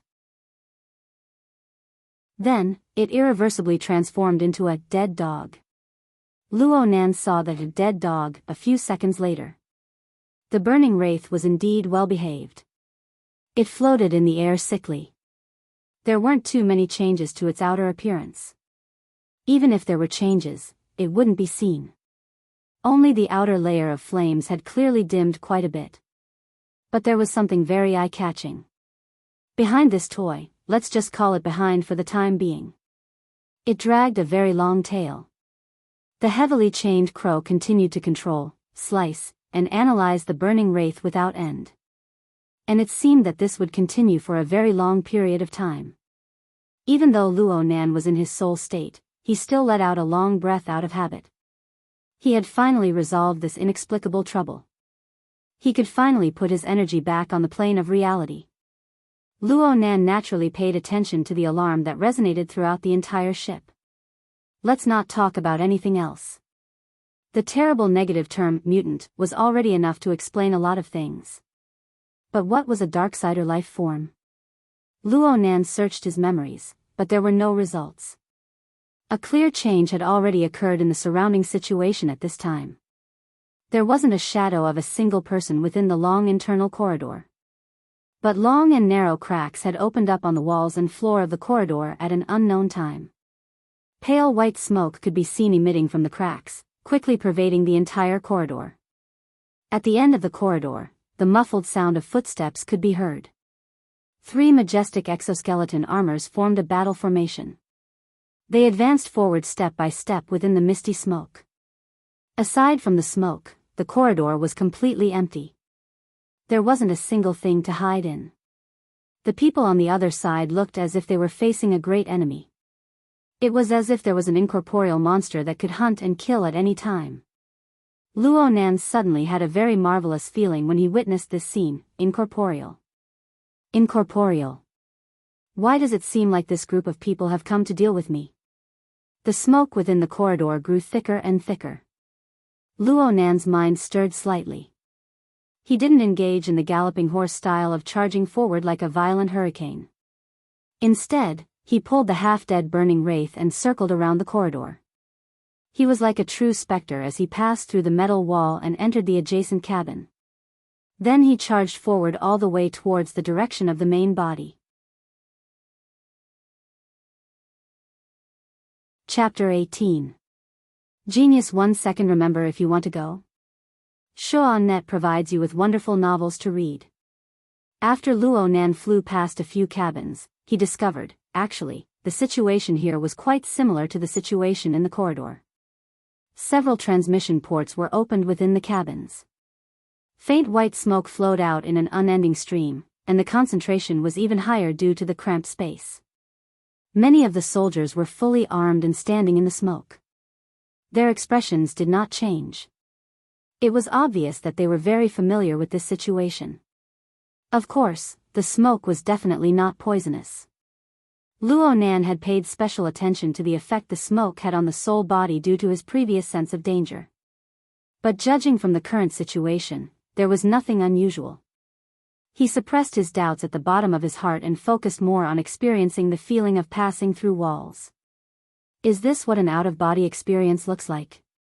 Luo Nan used various methods to penetrate through 7 to 8 metal walls in a row before confirming his own state once more. His grandfather's formatting theory was a field of metaphysical knowledge to a large degree. Luo Nan would read a few books on philosophy, metaphysics, and mystic arts in addition to his usual research. It was not a difficult task for him to accept his current state. However, Luo Nan also sensed that this ability of his was far from reaching the level of perfection when compared to the ancient records and the knowledge of the mystic arts. When he'd just left his body, he'd almost been dismembered by the cold air of the outside world. Thinking about it now, he still had lingering fears. He had to rely on the burning wraith, this external fuel tank, to ensure that he could cruise for a long time. But no matter what, the feeling of dog sled and riding the clouds was completely different. There was a huge difference between passive and active states. This was the first time Luo Nan had relied purely on his own will to move after his out-of-body experience. Of course, he wasn't used to all sorts of things. Love goes small say netka most of the time, there will be some redundant actions and thoughts. More importantly, he had not truly adapted to observing the world in the form of a soul. Luo Nan had a deep understanding of the nervous system. He quickly discovered that on the soul plane, the traditional 5 senses of sight, hearing, nose, tongue, body, and mind, had undergone a large-scale transformation in their operating mechanisms. The visual and auditory processes on this plane were actually an inefficient process. Luo Nan was like a radar in his soul state. He was constantly receiving all sorts of wavelengths from the outside world. The source was so rich that it far exceeded the types of signals that the human nervous system could receive and process. If he stuck to his habit, most of these signals would naturally be lost. Only some of the signals that the nervous system normally processed would be channeled in and transferred to the body for processing before the results were presented in the form of the 5 senses. Not to mention the problem of losing a large amount of waveband signals. Even the processed signals would be distorted to a large extent due to the lack of real stimulation to the nervous system. At the very least, he had almost lost his sense of touch. Seems like it's better to deal with it directly. But in this case, how to compile it became a big problem. Luo Nan deliberately went to sense and gather information. He immediately tumbled a few times due to the chaotic and complex amount of information in his surroundings. It seemed that it would be a long process for him to adapt to life on the soul plane. That is to say, with the change of thought, the level and range of the soul sense would be partially expanded. It was like a classical radio, in which one could occasionally hear something interesting amidst the clattering noise. This was an extremely novel experience. Luo Nan didn't mind spending a bit of energy to mull over it. At this moment, a few intermittent keywords caught his attention. Luo Nan's mind stirred slightly, and a small deviation occurred in the direction he was heading. While he was releasing his senses, he was still separated by several layers of metal walls, yet clamorous noises assaulted his face. Luo Nan actually felt a strange sense of intimacy as he entered. This was because this was the place where Lianyu, Li Shuecheng, and the other rich kids were imprisoned. Luo Nan never thought that he would be able to enter and observe the environment he once stayed in such a marvelous way. He clearly existed, yet the others were completely unaware of it. It gave off a marvelous feeling of unreality. Lian Yu and the other rich kids were completely unaware that a specter had appeared beside them. They were having a great time arguing. Facts proved that one had to first find the cause of everything within oneself. The atmosphere between the group of rich kids wasn't any better after a certain pervert was imprisoned by himself. Because of the series of events involving the banned drugs, the imprisonment, and Li Shuecheng, the group of people went from lamenting to complaining to arguing and clamoring. The atmosphere unwittingly became tense again. The alarm of the mutant and the strange situation of smoke pervading the air caused them to quiet down for a while. But it was unknown who took the lead and arguments appeared once more. But this time, the content of the argument had a bit of meaning. The focal point of their argument was the mutant species. The evidence for the mutant species spreading through the ocean is conclusive. You don't need to talk nonsense, okay? Are your ears stuffed with shit? Why would I deny the spreading through the ocean? I'm just saying that there's a lot of evidence pointing to the appearance of a new source of infection. The source of infection came from your mouth, right? F***ck, the so-called mutant species referred to the large-scale, highly contagious, mutated phenomena that began to appear in the later stages of World War III. It was simply the most destructive and terrifying example of the world's biology. The most popular explanation for its origin was this: in the depths of some oceanic trench in the Pacific Ocean, a door leading to the depths of the Earth's crust had been opened. Or perhaps it was an even more inconceivable place. Therefore, the fatal pollution came from the ocean. It passed through the marine biosphere to invade the freshwater system and the continent's ecosphere. In the short span of a few years, all sorts of plants, fungi, insects, animals, and even a small portion of humans received varying degrees of pollution. Under the catalysis of genetic mutation, they developed into all sorts of vicious and cruel monstrous life forms. For a time, they were at the very top of the food chain even now. Before the appearance of Quantum Corporation's Deep Blue platform, humanity was in dire straits when faced with such a terrifying species. They could only rely on large metropolitan areas to carry out their defenses. It was truly unbearable to recall. Because it was a matter of life and death, the mutant species was undoubtedly the hottest topic after World War III. Then you explain. What is a Darksider life form? The Mutant Species Encyclopedia was published in the year 2091. I have the complete set. There are 17 major species and over 2,000 types of mutations. Which eye of yours saw a Darksider life form? Sure, if you think your encyclopedia is a holy scripture, then I'm convinced. You're so stupid that I'm convinced. Wait. Finally, someone came out to stop the quarrel. There's no need to be angry about this matter. A new species of mutant can jump out at any time. We're all amateurs. It's impossible for us to figure it out. Hey, Towsy, your old man is a big financial backer of the field laboratory. Have you ever heard of this thing before? Lu Tao, who wore vintage gold-rimmed glasses, looked refined and refined. He could be considered a small anomaly in the crowd. He normally didn't speak much, but he had a certain, shocking, flavor. He had been holding back his big move as soon as he heard about the Darksider life form. Now that he finally had the opportunity, he chuckled, Darksider life form. Treat it like a specter. It's a pretty good angle to cut into. Chapter 19. Genius 1 second. Remember if you want to go? We provide you with wonderful novels to read. The cabin was quiet for a moment. Then someone laughed, Spectre. Are you talking about ghosts? You can interpret it however you want. In any case, from what I can see, a so-called Darksider life form is a kind of thing that you can't see or touch. It's something that floats around you. Spectre is a more suitable description. Towsy, you're so disgusting. You're so creepy. A pretty vase seized the opportunity to act spoiled. Actually, when Lu Tao mentioned it, the group of people didn't think much of it. But after being tainted by the coquettish voice of the pretty vase, quite a few people had goosebumps. Some people turned their heads to look at the billowing smoke all around them. They really did feel a bit creeped out in their hearts. Lu Tao actually loved this kind of tone the most. He adjusted his glasses and pretended to be calm, that's the truth. Regarding the Darksider life form, it's only been 1 or 2 years since the industry put forth a related concept. Only a few papers have been published. Apart from the various high-end laboratories, the only ones who are more familiar with it are the military. Looking at the response of the warship, it can be seen that they've had many dealings with the Darksider life form. This is a good thing. The group of scoundrels really detested Lu Tao's habit of keeping them in suspense. Some people were already impatient, we can't see or touch them. What the hell is there to research?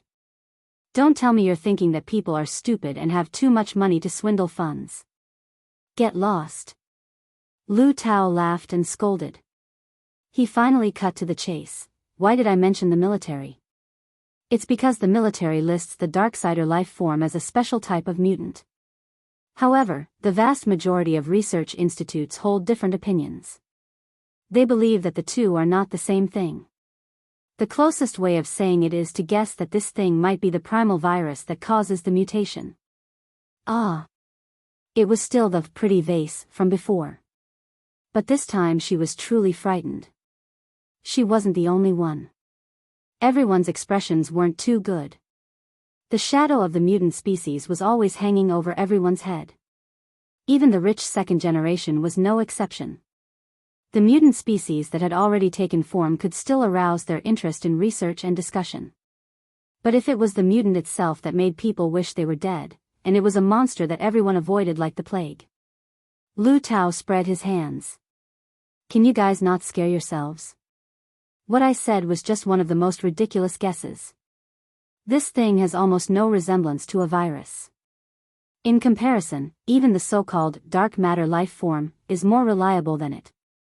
The beautiful vase slapped him coquettishly and automatically entered the flirting mode. Everyone around them was cursing. Lu Tao felt that he had been wronged.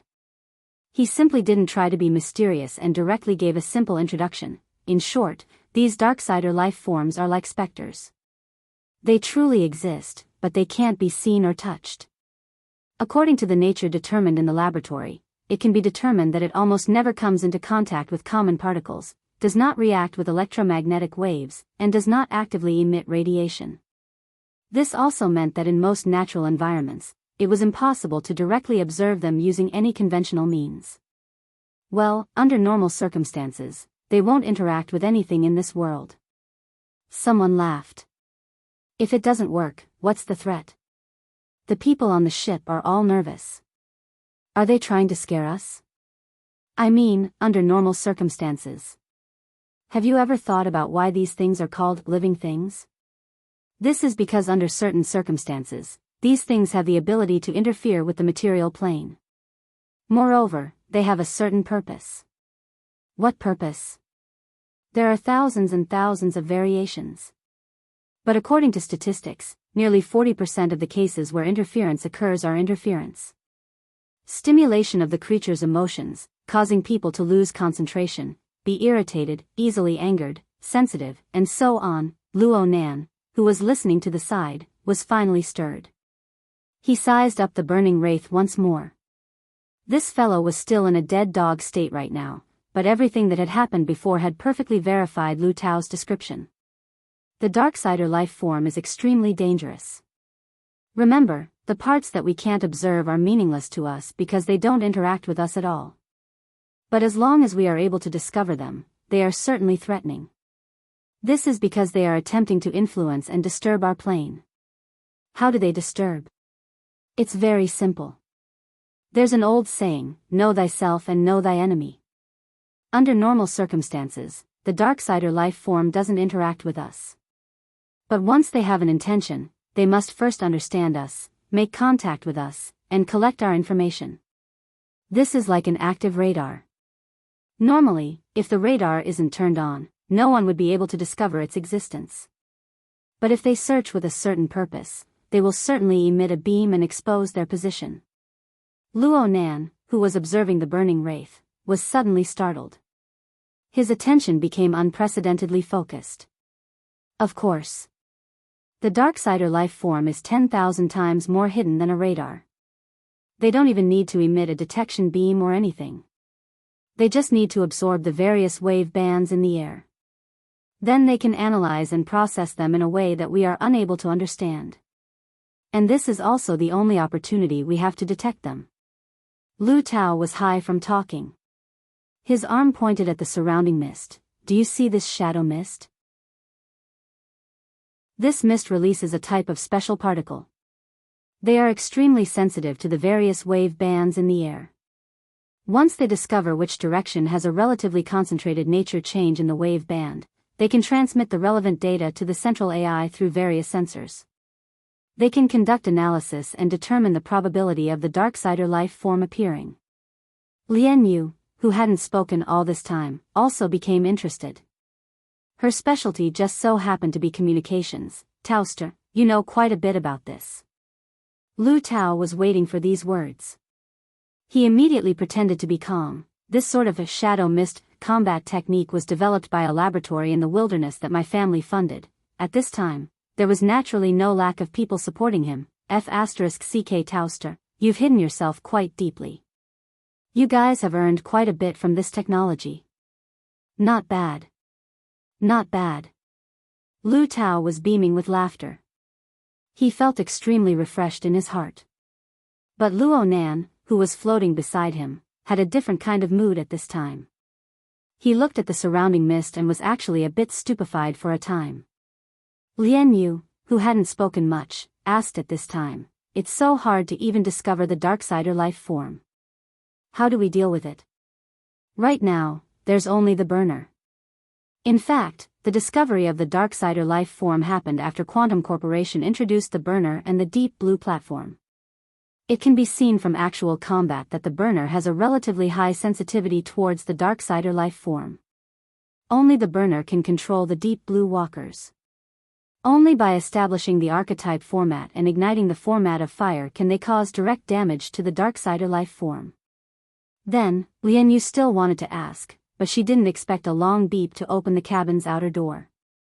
The sliding metal door was still moving when a strong and vigorous figure leaped in from the mist. A thick firearm was set up and tiny red dots of light danced chaotically throughout the room. They streaked across the faces of the rich kids who were at a loss as to what to do. Get down. All of you get down. A fierce and unyielding voice penetrated into their eardrums through the amplification of the loudspeaker. Everyone, crawl forward in order. Immediately go outside. There will be people outside to receive you. The person who had thrown himself into the room was certainly a rather brave and capable character. But after staying in the army for a long time, it was inevitable that he would overlook the fact that this group of rich kids before his eyes really weren't battle-hardened warriors. They were already completely scared silly when faced with this sudden situation. It was unknown who it was that cleared his throat after a mere half a second, but a sharp cry filled the entire cabin. Being spurred on by the cry, the restlessness of fear engulfed the hearts of everyone like a storm. Chapter 20. Genius 1 second. Remember if you want to go? Shoa.net provides you with wonderful novels to read. Luo Nan had to say that he was grateful to this fierce warrior who charged in first. Love Go Small say Netku his opponent's misjudgment gave him a chance to react. Luo Nan made a decision the instant the shriek rang out. His telepathic thoughts pierced through the heavily chained crow to stimulate the burning wraith. He forcefully pierced the burning wraith awake from its dead dog state and left it in place. The main body of his soul followed the same path he came from and rolled back. Luo Nan's judgment was based on the worst possible situation. He didn't hold any hope of getting lucky. As it turned out, it couldn't have been more timely. The military's reaction was lightning fast. Once they discovered the true nature of the screaming second-generation rich kids, they didn't expect to cooperate at all and immediately took action. Inside the room, the fierce warrior, who was the first to rush in, raised the thick gun in his hand. Amidst the roar, a dazzling electric light shot out. This was more effective than any order. Although the screams were even more ear-piercing, the group of second-generation rich kids immediately prostrated themselves on the ground. Other than the fierce warrior, no one else was left standing in the room. Everyone scrambled to the gate that had just been opened, rolling and crawling over. The fierce warrior finally took control of the situation. He raised his head, which was wearing a fully enclosed helmet, and aimed the translucent panel at the empty upper part of the cabin. In a normal person's field of vision, there was nothing but churning smoke and smoke. However, fierce warrior obviously didn't think so. His right hand swiped over the switch button of the gun and changed the empty bullet mode to single-shot mode. The muzzle made a muffled sound. In the next moment, a large cloud of fire rose in the half-closed cabin, almost covering the entire upper half of the cabin, like a violent and reckless miniature flame bomb. Right now, Luo Nan was already 2 cabins away. The straight-line distance was over a dozen meters. But since the chains were still fused with the burning wraith, it was very hard to pull them away. The information from the other side was unavoidably transmitted back. Luo Nan's mind trembled the instant the fiery cloud soared. A substantial impact traveled along the chains. Even though Zhang Xian was just an ethereal soul, it felt as though he had been punched in the chest, leaving him in a terrible state. Luo Nan was certain that the true destructive power of this shot was absolutely not the seemingly violent flames. This was because Luo Nan did not feel the transmission of heat at this moment. Instead, it was an attack power that directly reached the soul plane. If he was already like this, then there was no need to mention the burning wraith that was still staying in the cabin. It had just woken up from the dead dog state, and was still somewhat muddle-headed. The red cloud exploded overhead, crossing the boundary between reality and illusion, and acting on its body. In an instant, the burning wraith's body unexpectedly shrunk by a circle from the explosion.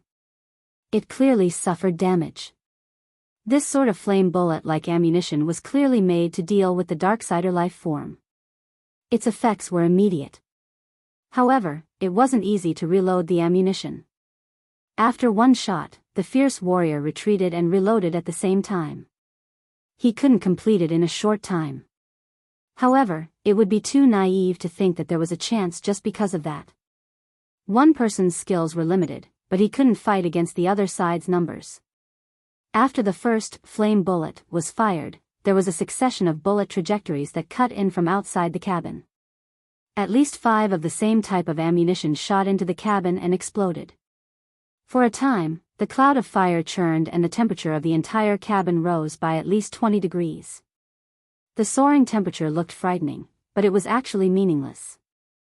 It proved that the destructive power of the ammunition had shifted beyond the conventional plane. The burning wraith that remained in the cabin had the most right to speak. Not only did this wave of flame bullets have a direct attack on the soul plane, it even had a viscous ability. The burning wraith also attempted to flee when it suffered the attack. But it was as if a bucket of glue had been poured into the surrounding void, making it difficult for the burning wraith to move. Perhaps it was some sort of incorporeal and powerful magnetic field? Luo Nan continued to ponder as he retreated. Right now he could see that the military had clearly formed a set of effective methods to deal with the Darksider life form. If he had stayed behind just now, it was truly unknown what would have happened to him. Luo Nan's route of retreat and method had been carefully considered. From Lu Tao's introduction, he roughly understood that the Shadow Mist's capture of the Darksider life form wasn't really a matter of seeing it. Rather, it was a method of calculation that had a problem with probability. In other words, it was very likely that the military didn't know the true form, quantity, and relationship between the Darksider life form. Luo Nan pushed out the burning wraith that he had just obtained without the slightest hesitation. With the burning wraith attracting firepower, he could be considered safe up until now at least. But at this moment, the burning wraith that was bound within the cabin had finally aroused its vicious nature after it had suffered a series of attacks. The wraith's body, which was already riddled with holes, suddenly shrunk. Its originally incorporeal shadow body became a bit more solid. There was even an instant where the outline of a body became even clearer. The heavily chained crow that was still locked together with the burning wraith transmitted concrete information. But Luo Nan wasn't able to discern what it was for a time. He just felt that it was some sort of vicious beast. This incorporeal vicious beast faced the sky and roared in the next moment. Psychic waves that were nearly tangible filled the cabin in an instant. They penetrated through the metal walls and rapidly spread. From the moment the gunshot rang out, the burning cloud of fire above their heads simply scared the rich kids to the point of pissing their pants. They all screamed for help right now.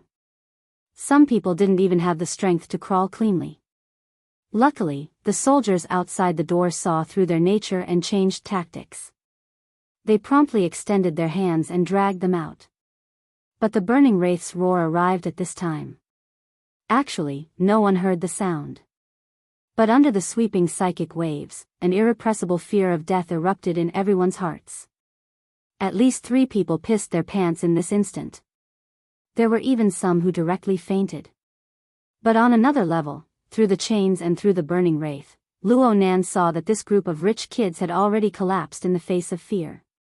Between their mouths and noses, between the pores of their bodies, a very strange thing began to ooze out. Countless dark red specks of light floated up. They were like specks of dust floating under the sunlight. But the dim glimmer clearly contained a marvelous energy. It was like a strange spore, and its source was the dozen or so shivering rich second-generation heirs inside and outside the cabin. Practically everyone's body sprayed out these dark red spores, interweaving with each other. As a whole, they formed a thin glowing mist that covered the entire cabin. The density of the glowing mist rose far too quickly. There were large amounts of spores exchanging in and out of their bodies at every moment. The density was so great that it simply burned with a layer of gloomy flames. Finally, the density of the glowing mist reached a certain limit. It spontaneously bubbled up and submerged the burning wraith within. Only a vague outline of its outline could be seen. At first glance, it looked like Luo Nan had sketched the wraith in the beginning. It was just that it was much more concise. There were many places that had already broken away from the structure of a picture. It had become extremely abstract. As a whole, it was just like an enlarged strange symbol. The burning wraith locked onto its target the instant the symbol appeared.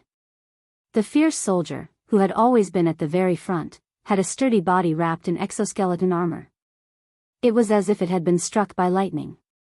Then it violently twitched and fell backwards. However, a faint smoke rose from the tangible body, and then it showed signs of dissipating.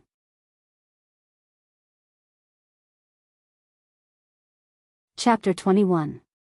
A genius in 1 second remembers love? SpeakNet, providing you with wonderful novels to read. Luo Nan was familiar with the series of circumstances that occurred within the cabin. One was the roar of fear. It was practically a replay of Luo Nan's experience on the viaduct. And on the soul plane, a few more essential things were exposed. Looking at the other people's expressions, it was clear that they knew nothing about the spore. Then, there were the fallen fierce warriors. Luo Nan felt the unforeseen events that happened to the fierce soldier. This was because in the moment when he was forcefully pulled out of his body, this dark and incorporeal vibration penetrated his body, forcibly blasting his soul out. Looking at it now, this was truly a battering ram that acted directly on the soul plane.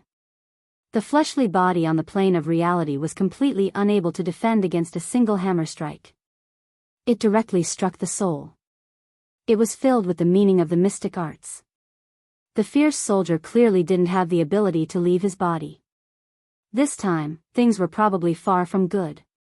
Luo Nan's mind stirred. He had no enmity with the military's combat personnel. He didn't wish for someone to lose their life because of the inexplicable Darksider life form. He hesitated for a moment before issuing an order to the burning wraith for the first time since the fight began. The burning wraith was slightly sluggish within the cabin. Right now it was driving the dark flames to burn away all the surrounding binding forces, allowing it to regain its freedom. Moreover, its strength had increased explosively. But Luo Nan's order reached its core plane through the chains, making it hard for it to refuse. The burning wraith split off a streak of bloody light to roll up the overflowing smoke from the fierce soldier's body, forcibly stuffing it back in. It circled around in the air, ignoring the exploding clouds of fire as if they were nothing. It carried the red light of the dark flames as it escaped from the cabin. And at this time, Luo Nan's soul body was silently following a distance of over a dozen meters. According to Lu Tao's words, the military used the shadow mist to detect the Darksider life form. This was to observe each information waveband to see whether or not it had a tendency to interfere with changes on the plane of reality. Luo Nan didn't understand the calculation method involved, but he knew that even if he was forced by the burning wraith to do something beyond his abilities, he was able to maintain his current state for a long time.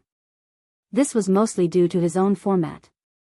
His soul was in the out-of-body state.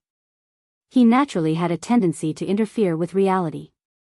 Otherwise, he would be in the chaotic darkness, and he would become inhuman. How was this possible? In this way, it was very possible that he was a natural signal source within the shadow mist. If he and the burning wraith were to go in the opposite direction, it would be unknown who would be the first to be caught. Since he couldn't create a diversion, he could only pull the wool over everyone's eyes. He pulled the chain, maintaining a distance that was neither too far nor too close. He followed behind the burning wraith, at the same time carefully adjusting his route. Although the current burning wraith was still at a level that ordinary people's eyes couldn't see, however, due to the frequent interference of the real world, the military's detection system could be said to be blazing with a fierce light. The well-trained soldiers outside only lagged behind for about half a second before they turned their guns and used that special fire cloud to seal off the corridor. However, the burning wraith used the move, Fearful Roar. It used a peculiar method to absorb other people's fearful emotions for its own use. Its strength rose explosively for a time. It was a bit strenuous for Luo Nan to control it, let alone these soldiers who could only rely on special equipment to deal with the enemy. Even though the fire cloud pervaded most of the long corridor, the burning wraith still walked how it wanted to walk. It occasionally used the siege hammer to shoot. Even though Luo Nan suppressed it over and over again, it didn't cause as much damage as the first strike. However, those who were hit would fall into a state of unconsciousness. They didn't even know what was going on when facing an invisible enemy. Such a treacherous situation really was an absolute test of the willpower of the human heart. Even soldiers who had gone through strict training were able to maintain uninterrupted firepower according to the drill manual. It was hard to avoid the feelings of fear and panic in their hearts. This was a difficult knot to unravel when facing the burning wraith. So much so that the number of strange spores in the long corridor increased once more. They didn't just come from the bodies of the collapsed rich kids. They also came from the bodies of the soldiers in battle. Large amounts of spores floated up, infected, and exchanged. The magic of fear was like an avalanche. It pressed down on everyone present. The combat formation formed by the elite soldiers and the rhythm of the successive firepower had already shown visible disarray. 1, 2, 3, 7, 8. Including the one who was still lying in the cabin, there were 9 well-trained elite soldiers dressed in advanced exoskeleton armor. They formed a combat squad that was enough to contend against powerful mutants in the wilderness. But under the fierce might of the burning wraith, they actually didn't have the strength to fight back. Luo Nan observed this scene. His mood was a bit complicated.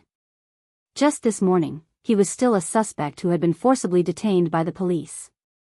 He could only obediently act like a grandson when faced with violence. But after a short few hours, his dominator strength already possessed the ability to directly defeat a small elite squad of the military. This strength was powerful and terrifying. It was mysterious and realistic. However, one could infer from the scene before their eyes that the planetary government was in a terrible mess when faced with the wilderness, faced with the mutant, and faced with the Darksider life form. Luo Nan wasn't a good child who worried about the country and the people, but he remembered a sentence: every person was only 300 kilometers away from the wilderness. On this planet, every person faced the threat of the mutant. And now it looked like this threat was much greater than what the government and the media usually publicized. In the end, Luo Nan didn't have a melancholic temperament. He quickly recovered from his emotional state and slightly controlled the fierce flames of the burning wraith. At the same time, he corrected his path and prepared to continue piercing through walls to return to his body. But the burning wraith transmitted a restless reaction in the next moment. It was just a hair slower than the burning wraith. Luo Nan had an inexplicable feeling as well. He shifted his attention, but he heard a wave of muffled footsteps. At the end of the long corridor was a bright color like the azure sea. It turned a corner and approached step by step. It was also an exoskeleton armor. The head was a bit flat, and it had a multi-angular helmet. It was once known as the most masculine exoskeleton design. But from Luo Nan's perspective, it was like a praying mantis pouncing on its prey. The reflection of light from every corner possessed a penetrating power like the edge of a blade. A low and fine hissing sound rang from the back of this completely sealed helmet. At the same time, the exoskeleton's shoulders, chest, abdomen, ribs, and every other part of the 4 limbs all had minute deformations. The entire armor seemed to have expanded by a size in an instant. And marvelous patterns of light began to appear on the coating layer of the armor. They appeared flat, circular, hyperbolic, and all sorts of other shapes. Fine electric currents seemed to be leaping about on the outer shell of the armor. But upon closer inspection, how could it be electric currents? It was clearly a layer of fine interweaving flames. They stuck rigidly to the outer shell of the armor that was deep blue like the sea. Only the dazzling light of the flames swayed faintly. Deep blue walker. Archetype format form. Many thoughts jumped in Luo Nan's mind in succession. Finally, they all came to one place: format of fire. Before this thought had even finished, a translucent light of fire sprinkled out from the body of the deep blue walker that advanced with large strides.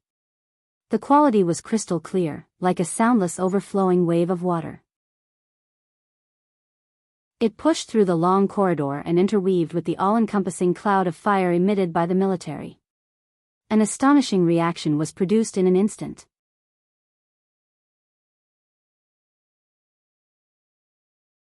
Chapter 22.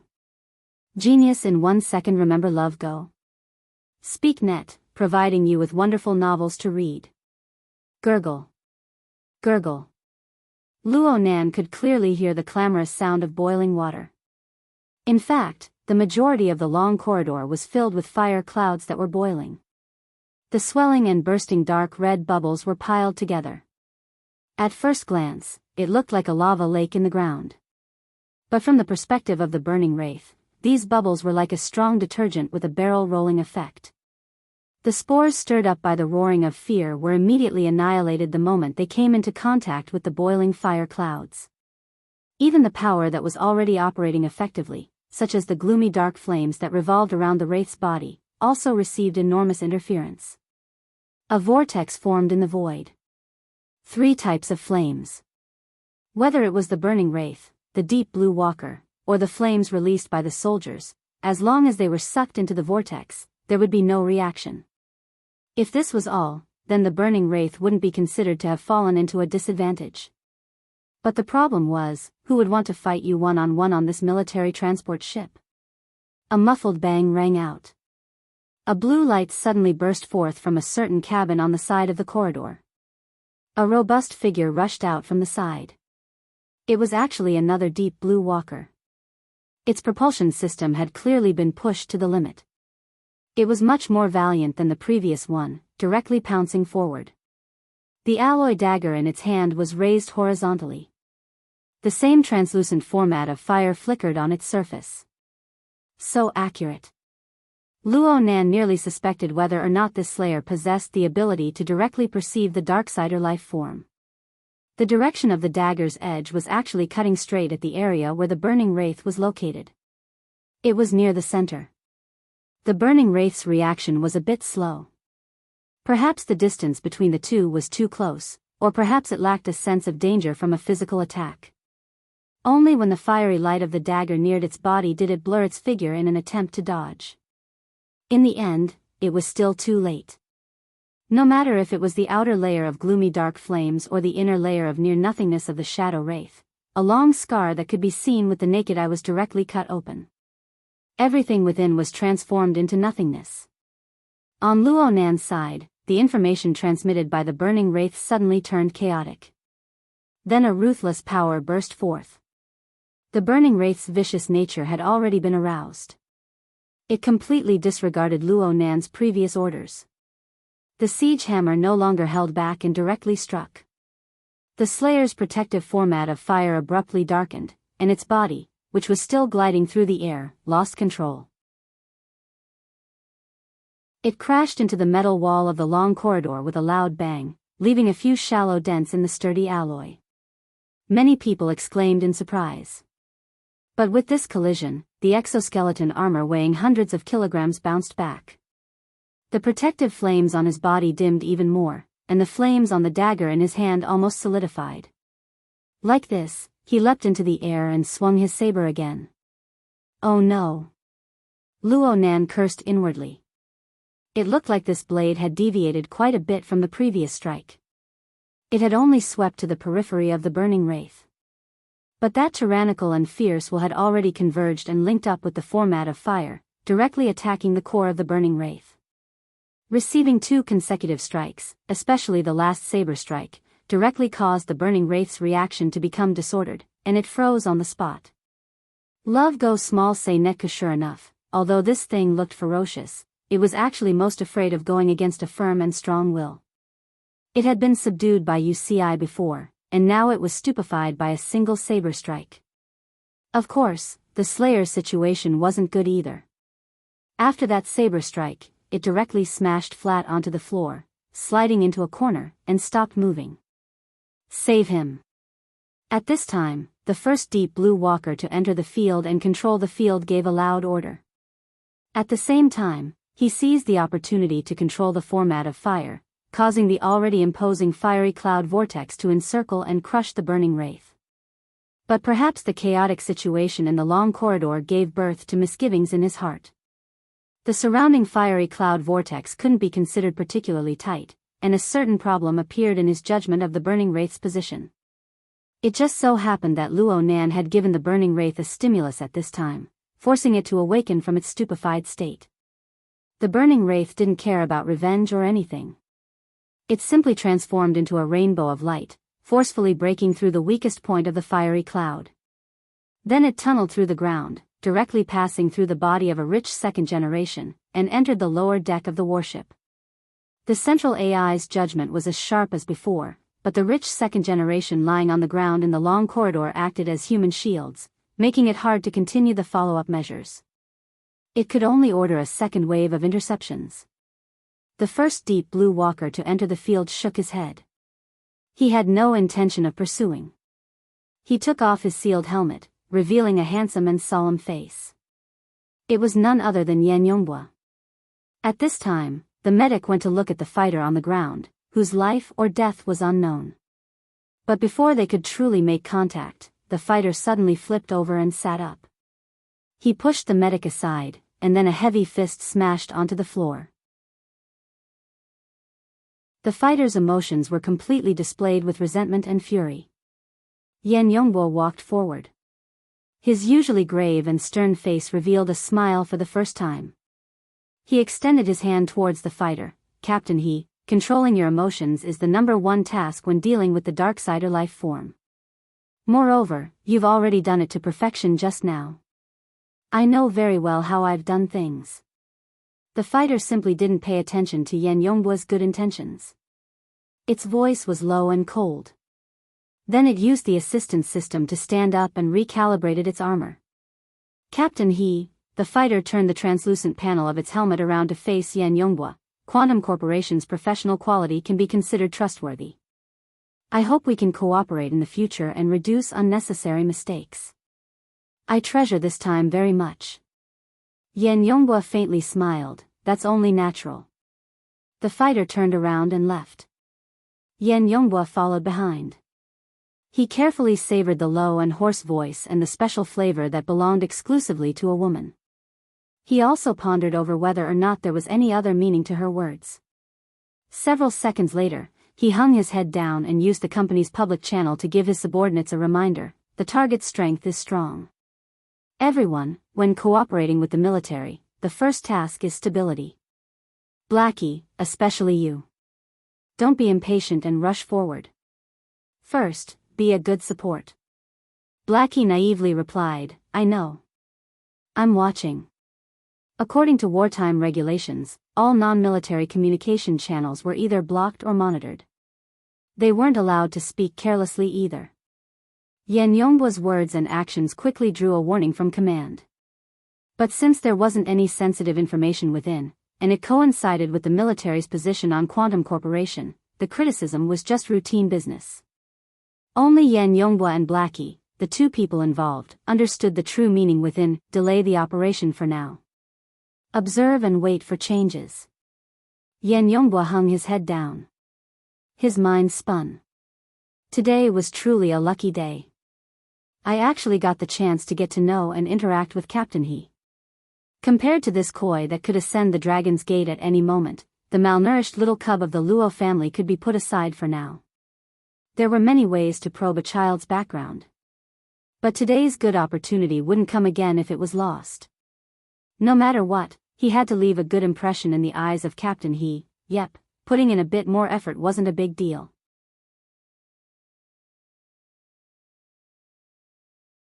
Chapter 23. Genius 1 second. Remember if you want to go? Shaw.net provides you with wonderful novels to read. Yan Yonghua had indeed fulfilled his promise. In the following period of time, he followed Captain He and the military's small team of burners. They rushed to every deck and corner of the transport ship in pursuit of the Darksider life form. This pursuit continued for around half an hour. The Darksider life form even charged out of the ship's hull in the end in an attempt to escape. But in the end, the 5 deep blue walkers joined forces to surround and kill him. Captain, he even obtained the opportunity to strike a fatal blow for revenge. The chaos on the warship finally subsided. However, Luo Nan's soul body had already quietly returned to the confinement room while this chaos was still flourishing. The heavy metal door isolated the clamor of the outside world. In the confinement room, the main body was still sitting. The tip of the pen was still on the paper. His eyes were half closed, as if he was in a trance. Luo Nan had never observed himself from this angle before. He just felt that it was peerlessly bizarre for a time. He felt that it was like a lifetime had passed. But right now the burning wraith was already powerless to supply energy to Luo Nan. The chill within his soul had accumulated within his body. It was extremely uncomfortable. Luo Nan didn't waste any time. His soul directly returned to his body. The embarrassing scene of passing through his body that he was most worried about did not happen. When his soul was close to his body, the boundary between reality and illusion appeared in a trance, manifesting into his visualization diagram, a tetrahedron with its inscribed circumscribed sphere. The inner sphere wrapped around the 5 viscera and 6 bowels, and the tetrahedron divided the inner and outer boundaries.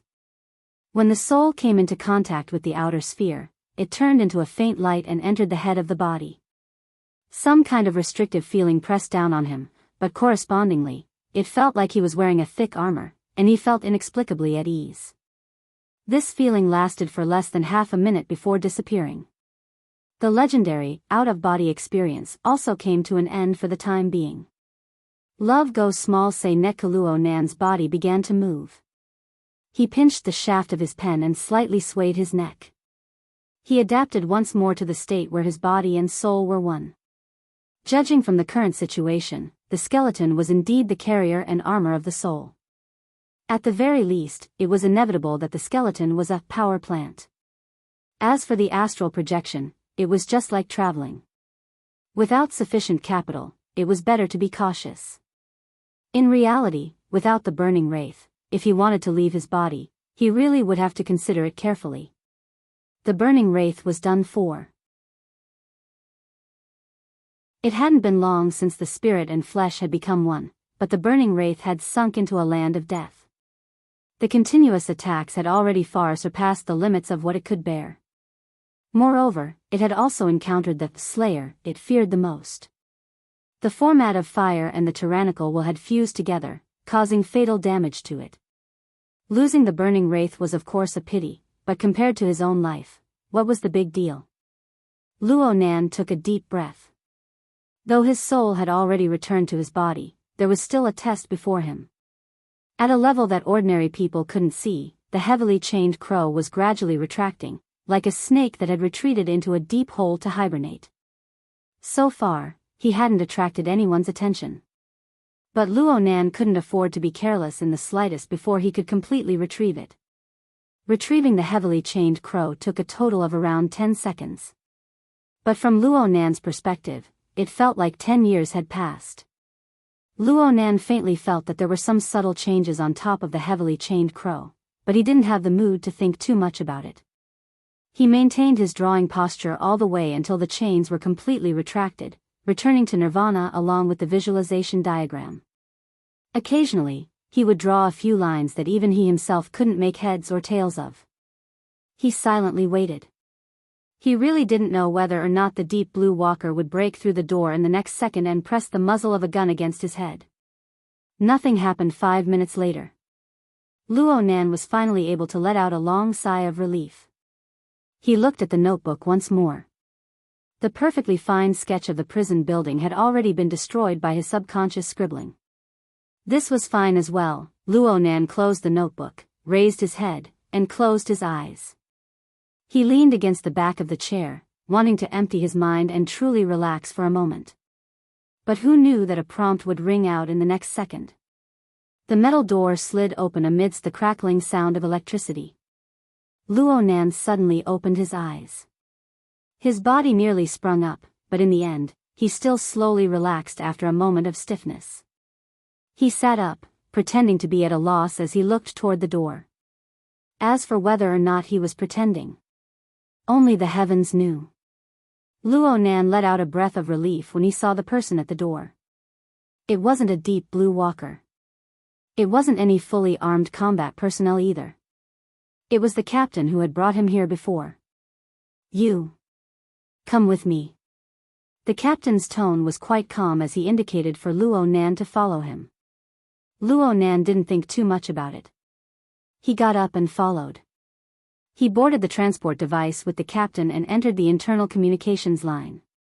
Luo Nan maintained his silence within the completely sealed transport device. He had always had an introverted temperament of few words.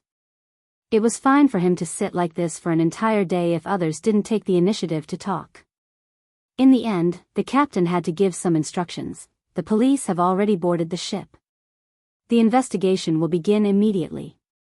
You're a minor. There are many rules.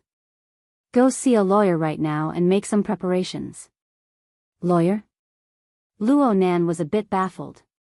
You guys hired him? It has nothing to do with our military. The captain gave a simple response.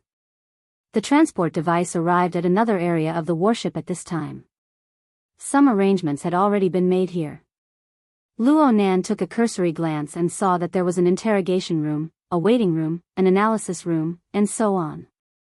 There were also all sorts of sampling and analysis equipment. There were so many of them that they appeared to be quite well organized. Most of the people operating in this area didn't wear the most common gray military uniform of the Air Force. Instead, they wore the black uniforms of the Xia City Police. The captain didn't stop. He led Luo Nan to a room in the corner of the area. He knocked on the door and pushed it open, indicating for Luo Nan to enter. The room was a bit noisy. A woman wearing a business suit leaned against the edge of the table. Her head was lowered as she fiddled with the flexible screen in her hands. The AR effects of the flexible screen were clearly turned on to the max. The silhouette of a beast floated onto the screen, leaping and running. The light and shadow effects were quite gorgeous. The sound effects were quite astonishing as well, at least the howl of the beast sounded quite horrifying. Luo Nan actually recognized it. This was the worldwide popular 10 Days in the Wilderness. It was a phenomenal mobile game. Hold on. This level is quite difficult. The professional woman didn't even raise her head.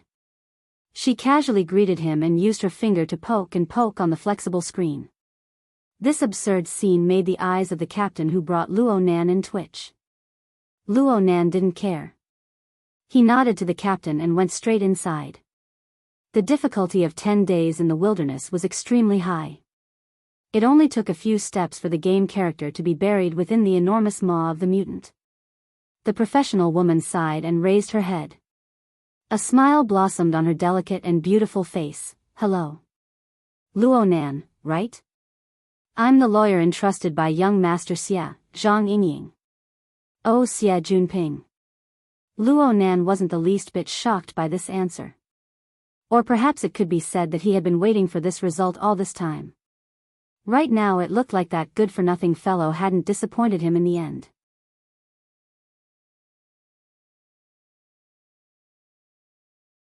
Chapter 24.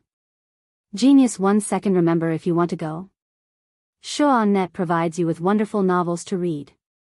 Zhang Yingying snapped her fingers. It's good that you understand. Love go small say netku. Such a frivolous and casual attitude was far from Luo Nan's impression of a lawyer. Luo Nan felt that compared to Xia Junping sending a lawyer to help, Xia Junping sending a lawyer over was truly shocking. Next, Zhang Yingying's explanation of this matter allowed Luo Nan to confirm this point. You were there when the accident happened in the R&D district. You should know that the military and the police are taking this very seriously.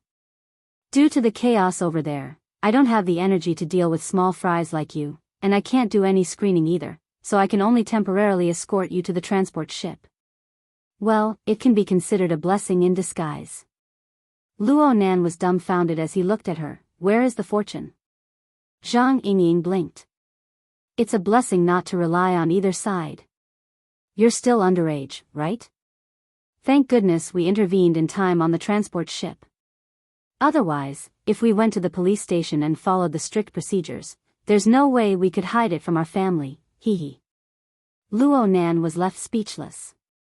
He had to admit that this young lawyer's words had hit the nail on the head. If his aunt were to find out about this matter, the scene would be truly unimaginable. Zhang Yingying was finally satisfied when she saw Luo Nan's expression change. She said, "It's not just this. Did you know about the chaos on the warship just now?" "I feel it."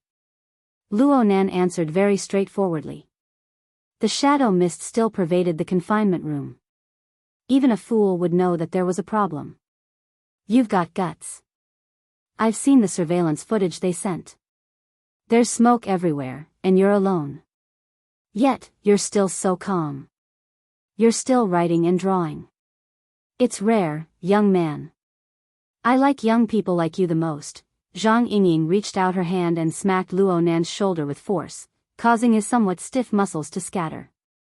Zhang Yingying ignored Luo Nan's subtle emotions and continued to speak. "I arrived on the ship 2 hours ago. I wasn't able to meet with you for a while because the government and the military are nervous. They're afraid that there's a problematic person hidden among you.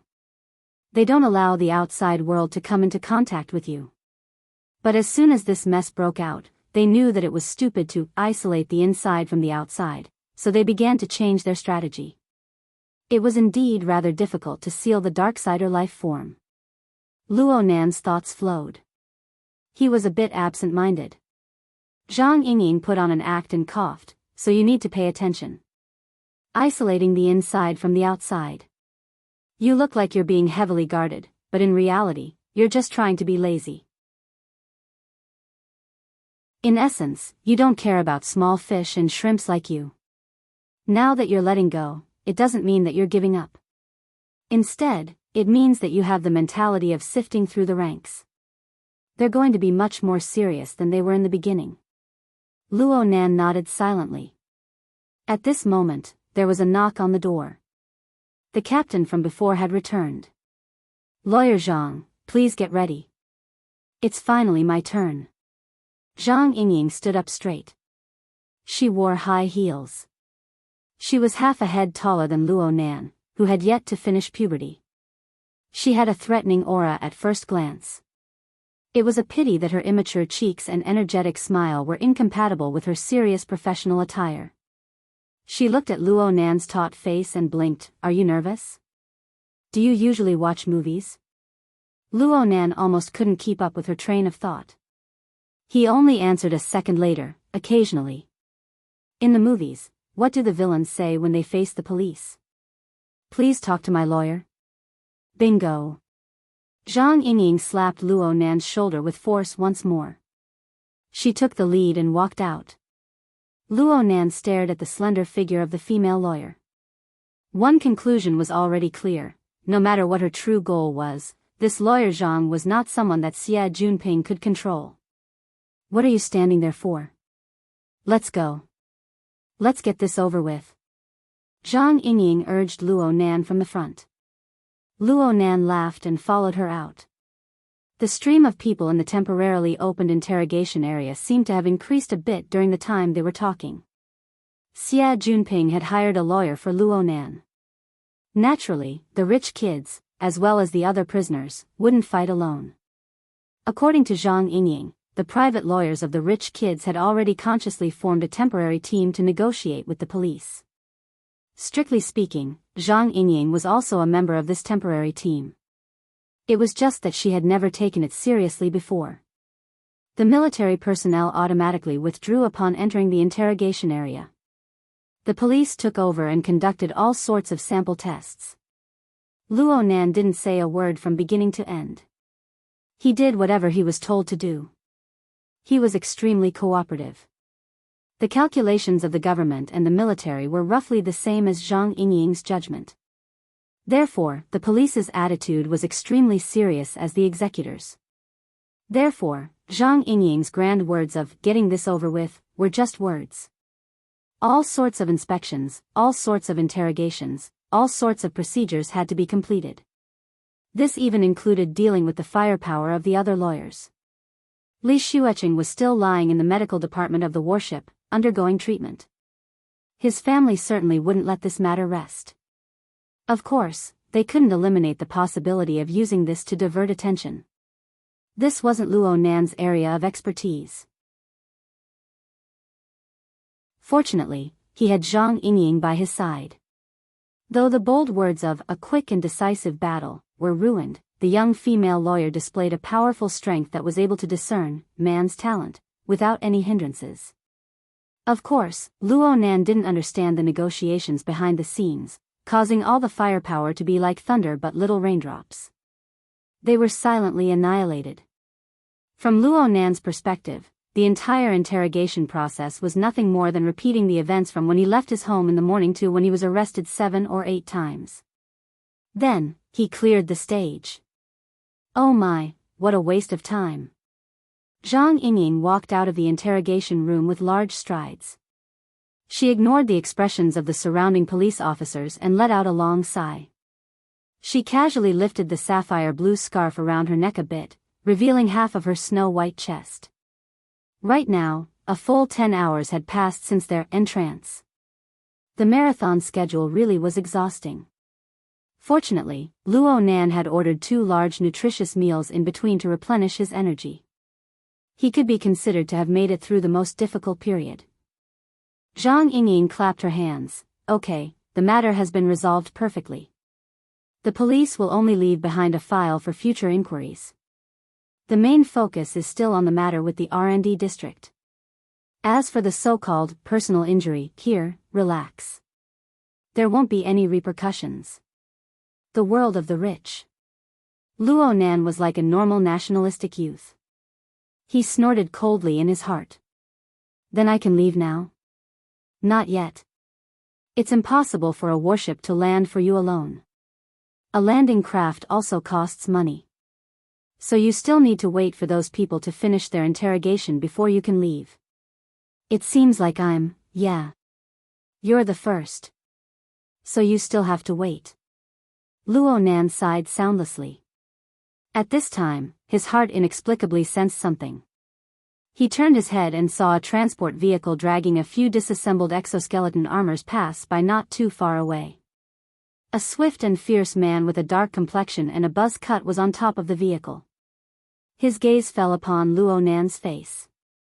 He didn't conceal his coldness at all. It was the same even when Luo Nan met his gaze.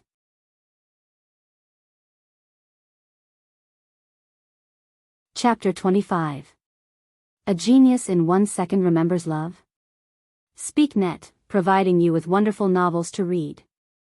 Weirdo. Luo Nan moved his gaze away and swept over the exoskeleton armor on the vehicle. There were no obvious markings, but the special blue paint already made clear the answer: deep blue walkers. Moreover, they were the non-military kind. 90% of the world's deep blue walkers were in the military. This was without a doubt. But as the developer of the Deep Blue platform, Quantum Corporation possessed a few of these so-called experimental models. This was a matter of course. It was just that Quantum Corporation's Deep Blue walkers were not allowed to be equipped with weapons of mass destruction. They had fewer modules, and their physiques appeared quite skinny. They were also equipped with a few auxiliary equipment, such as flow deflector fins. These small details could be hidden from others, but they could not be hidden from Luo Nan. He was even able to find the one that he had once crossed paths among these exoskeleton armors that looked completely identical. The second from the left was the field controller. He was the first to engage in combat with the Burning Wraith, and he played an extremely crucial role in the final encirclement. Luo Nan's eyes slightly narrowed. The system layout and parameters of the Deep Blue walkers were undoubtedly highly classified. Only bits and pieces could be pieced together from many channels. Perhaps not many people had seen the Deep Blue walkers in their current state. They had just been unloaded. They had yet to be boxed up. Luo Nan clutched his own notebook. He wanted to immediately pick up a pen and completely draw down all the details of this piece of equipment, but at this time, the swift and fierce dark-faced man on the vehicle cast an even colder gaze over. Then he performed an operation. An invisible membrane flipped over from the vehicle, covering and sealing all of the armor. Luo Nan was a bit startled. Then he shrugged his shoulders. are the people of Quantum Corporation all this petty? He seems to be from Quantum Corporation. You're familiar with him? Zhang Yingying suddenly asked. Luo Nan answered honestly, I don't know him. Then what are you staring blankly for? Let's go. Zhang Yingying urged him from the side, pulling him back to the previous room. She let out a long sigh after entering the room. She turned around and leaned against the edge of the office desk. She stretched her waist. Dealing with those bureaucrats and litigators is really annoying. Luo Nan was speechless towards this female litigator. What was more, he stood in the room, not knowing what to do. Zhang Yingying giggled and pointed at him. You did well just now, so I'll give you a gift. Look, this is the cabin. Don't be dissatisfied. The entire starship has only temporarily lifted the restriction on external communication in this area. Otherwise, how can we play the game? Luo Nan subconsciously glanced at his wristband. Sure enough, the communication and network functions were unblocked. What's with these dozens of missed calls? Flipping through it roughly, he found that most of them were from his cousin, Moya. Starting from the morning, there were 25 of them in total. Then, from 7 p.m. onwards, my aunt also had 3 records. It was already 10 p.m., Luo Nan just felt his scalp go numb. He was unable to think of anything else. He hurriedly made a call back. Naturally, he was looking for his usual accomplice, Miss Moya. Sister? Nan? Moya's voice was filled with uncertainty. Sister, what's the matter? What's the matter? What have you been doing all day? He didn't pick up my calls, I couldn't find him at school, and I couldn't find him at home. I was ready to call the police, did you know that? Moya's high-pitched rock and roll voice was like a sandstorm, covering the sky and the sun. It was also like the explosion of a nuclear bomb, burning with rage. Why didn't you go to class? Why didn't he take the club exam? You tricked me yesterday, didn't you? Luo Nan, you've grown up. You're just outside by yourself, and you're already having fun. Luo Nan was instantly showered with a torrent of abuse. The intense penetrative sound broke through the sound reception effect of his wristband and reverberated throughout the entire room. Zhang Yingying whistled and looked up at the ceiling with an innocent expression of, I don't know anything. Luo Nan didn't care about the awkwardness. He walked away a bit and reported the current situation to his cousin. Today's matter, as long as the burning wraith and the other elements were excluded, it was completely his bad luck. There was nothing to hide. After Moya vented her accumulated uneasiness and anger, she was still able to listen to his explanation. However, she didn't feel the slightest bit of sympathy for Luo Nan's misfortune. Sticking together with that trash Xia Junping serves you right for being unlucky. If you don't learn your lesson, you'll suffer in the future. The Mystic Arts Research Society is more or less like this. It's fine if you can't go. Huh? Luo Nan suddenly came to a realization. He had undoubtedly missed the Mystic Arts Research Society's entrance interview today. But how did his cousin know? Looking at the caller ID, Moya was quite restrained in the morning. She only called 2 times, but starting from 4:30 in the afternoon when the club activities began, she called once every 10 minutes on average. Clearly, she only reacted after knowing that he missed the exam. Moya clenched her teeth and sneered, I know you're stupid. You thought of an acquaintance over there, so you asked them for help. The problem right now is that you directly missed the exam and stood them up. You're stepping on my face and rubbing it on the ground. Also, you didn't pick up my mother's phone call. It was me who risked my life to say that you needed to do an experiment for the club exam. You better make up this lie for me. Otherwise you're dead. No one can save you from the heavens or the earth. Luo Nan's heart warmed. He knew that his sister had certainly done quite a bit of work in private. Directly missing the exam this time would indeed make things very awkward. He blurted out, then I'll treat you to a meal tomorrow as an apology. Moya sneered, you don't have to treat me. But let me tell you something. Stay away from that circle. That group of bastards have a lifetime of squandering wealth as a foundation. But you don't have anything. I don't want to use the family property I'll inherit in the future to help an idiot like you. The final conversation between the sister and brother had nothing to do with familial love, but Luo Nan had long since become accustomed to his cousin's way of speaking. He didn't mind it. He also learned that Moya was guarding his apartment in Blue Bay Community right now. Naturally, he thanked her profusely. Moya completely disdained this. She said in a loud voice, "I'm going to the show." Then she hung up the phone. Moya had formed a band with other people since her university days. She already had a bit of fame in the Sia City area and was currently on the rise. She was busiest every night, but today she was guarding the apartment for Luo Nan's sake, waiting for news. There was no need to say how much face she had given up. But Luo Nan couldn't help but grimace when he thought of the task his cousin had arranged for him. He pondered for a moment, but he still plucked up the courage to give his aunt a call. He didn't dare to mention today's matter. He just used Moya's lie to fabricate a reason that the interview needed to test his experimental abilities. As for the exam results, he could only say vaguely that the results would come out tomorrow. He had to deal with it first. It wasn't good for him to turn on a video call. He couldn't tell if his aunt believed him or not from the phone. He just felt that his aunt was quite easy to talk to tonight. She even let him rest early. He had inexplicably passed the test. Perhaps his aunt felt that there was some misunderstanding because he was hesitating about the exam results. That would be for the best. You're tuning in to the Journey of the Soul YouTube channel. Don't forget to subscribe and join us on this journey to catch the most captivating stories.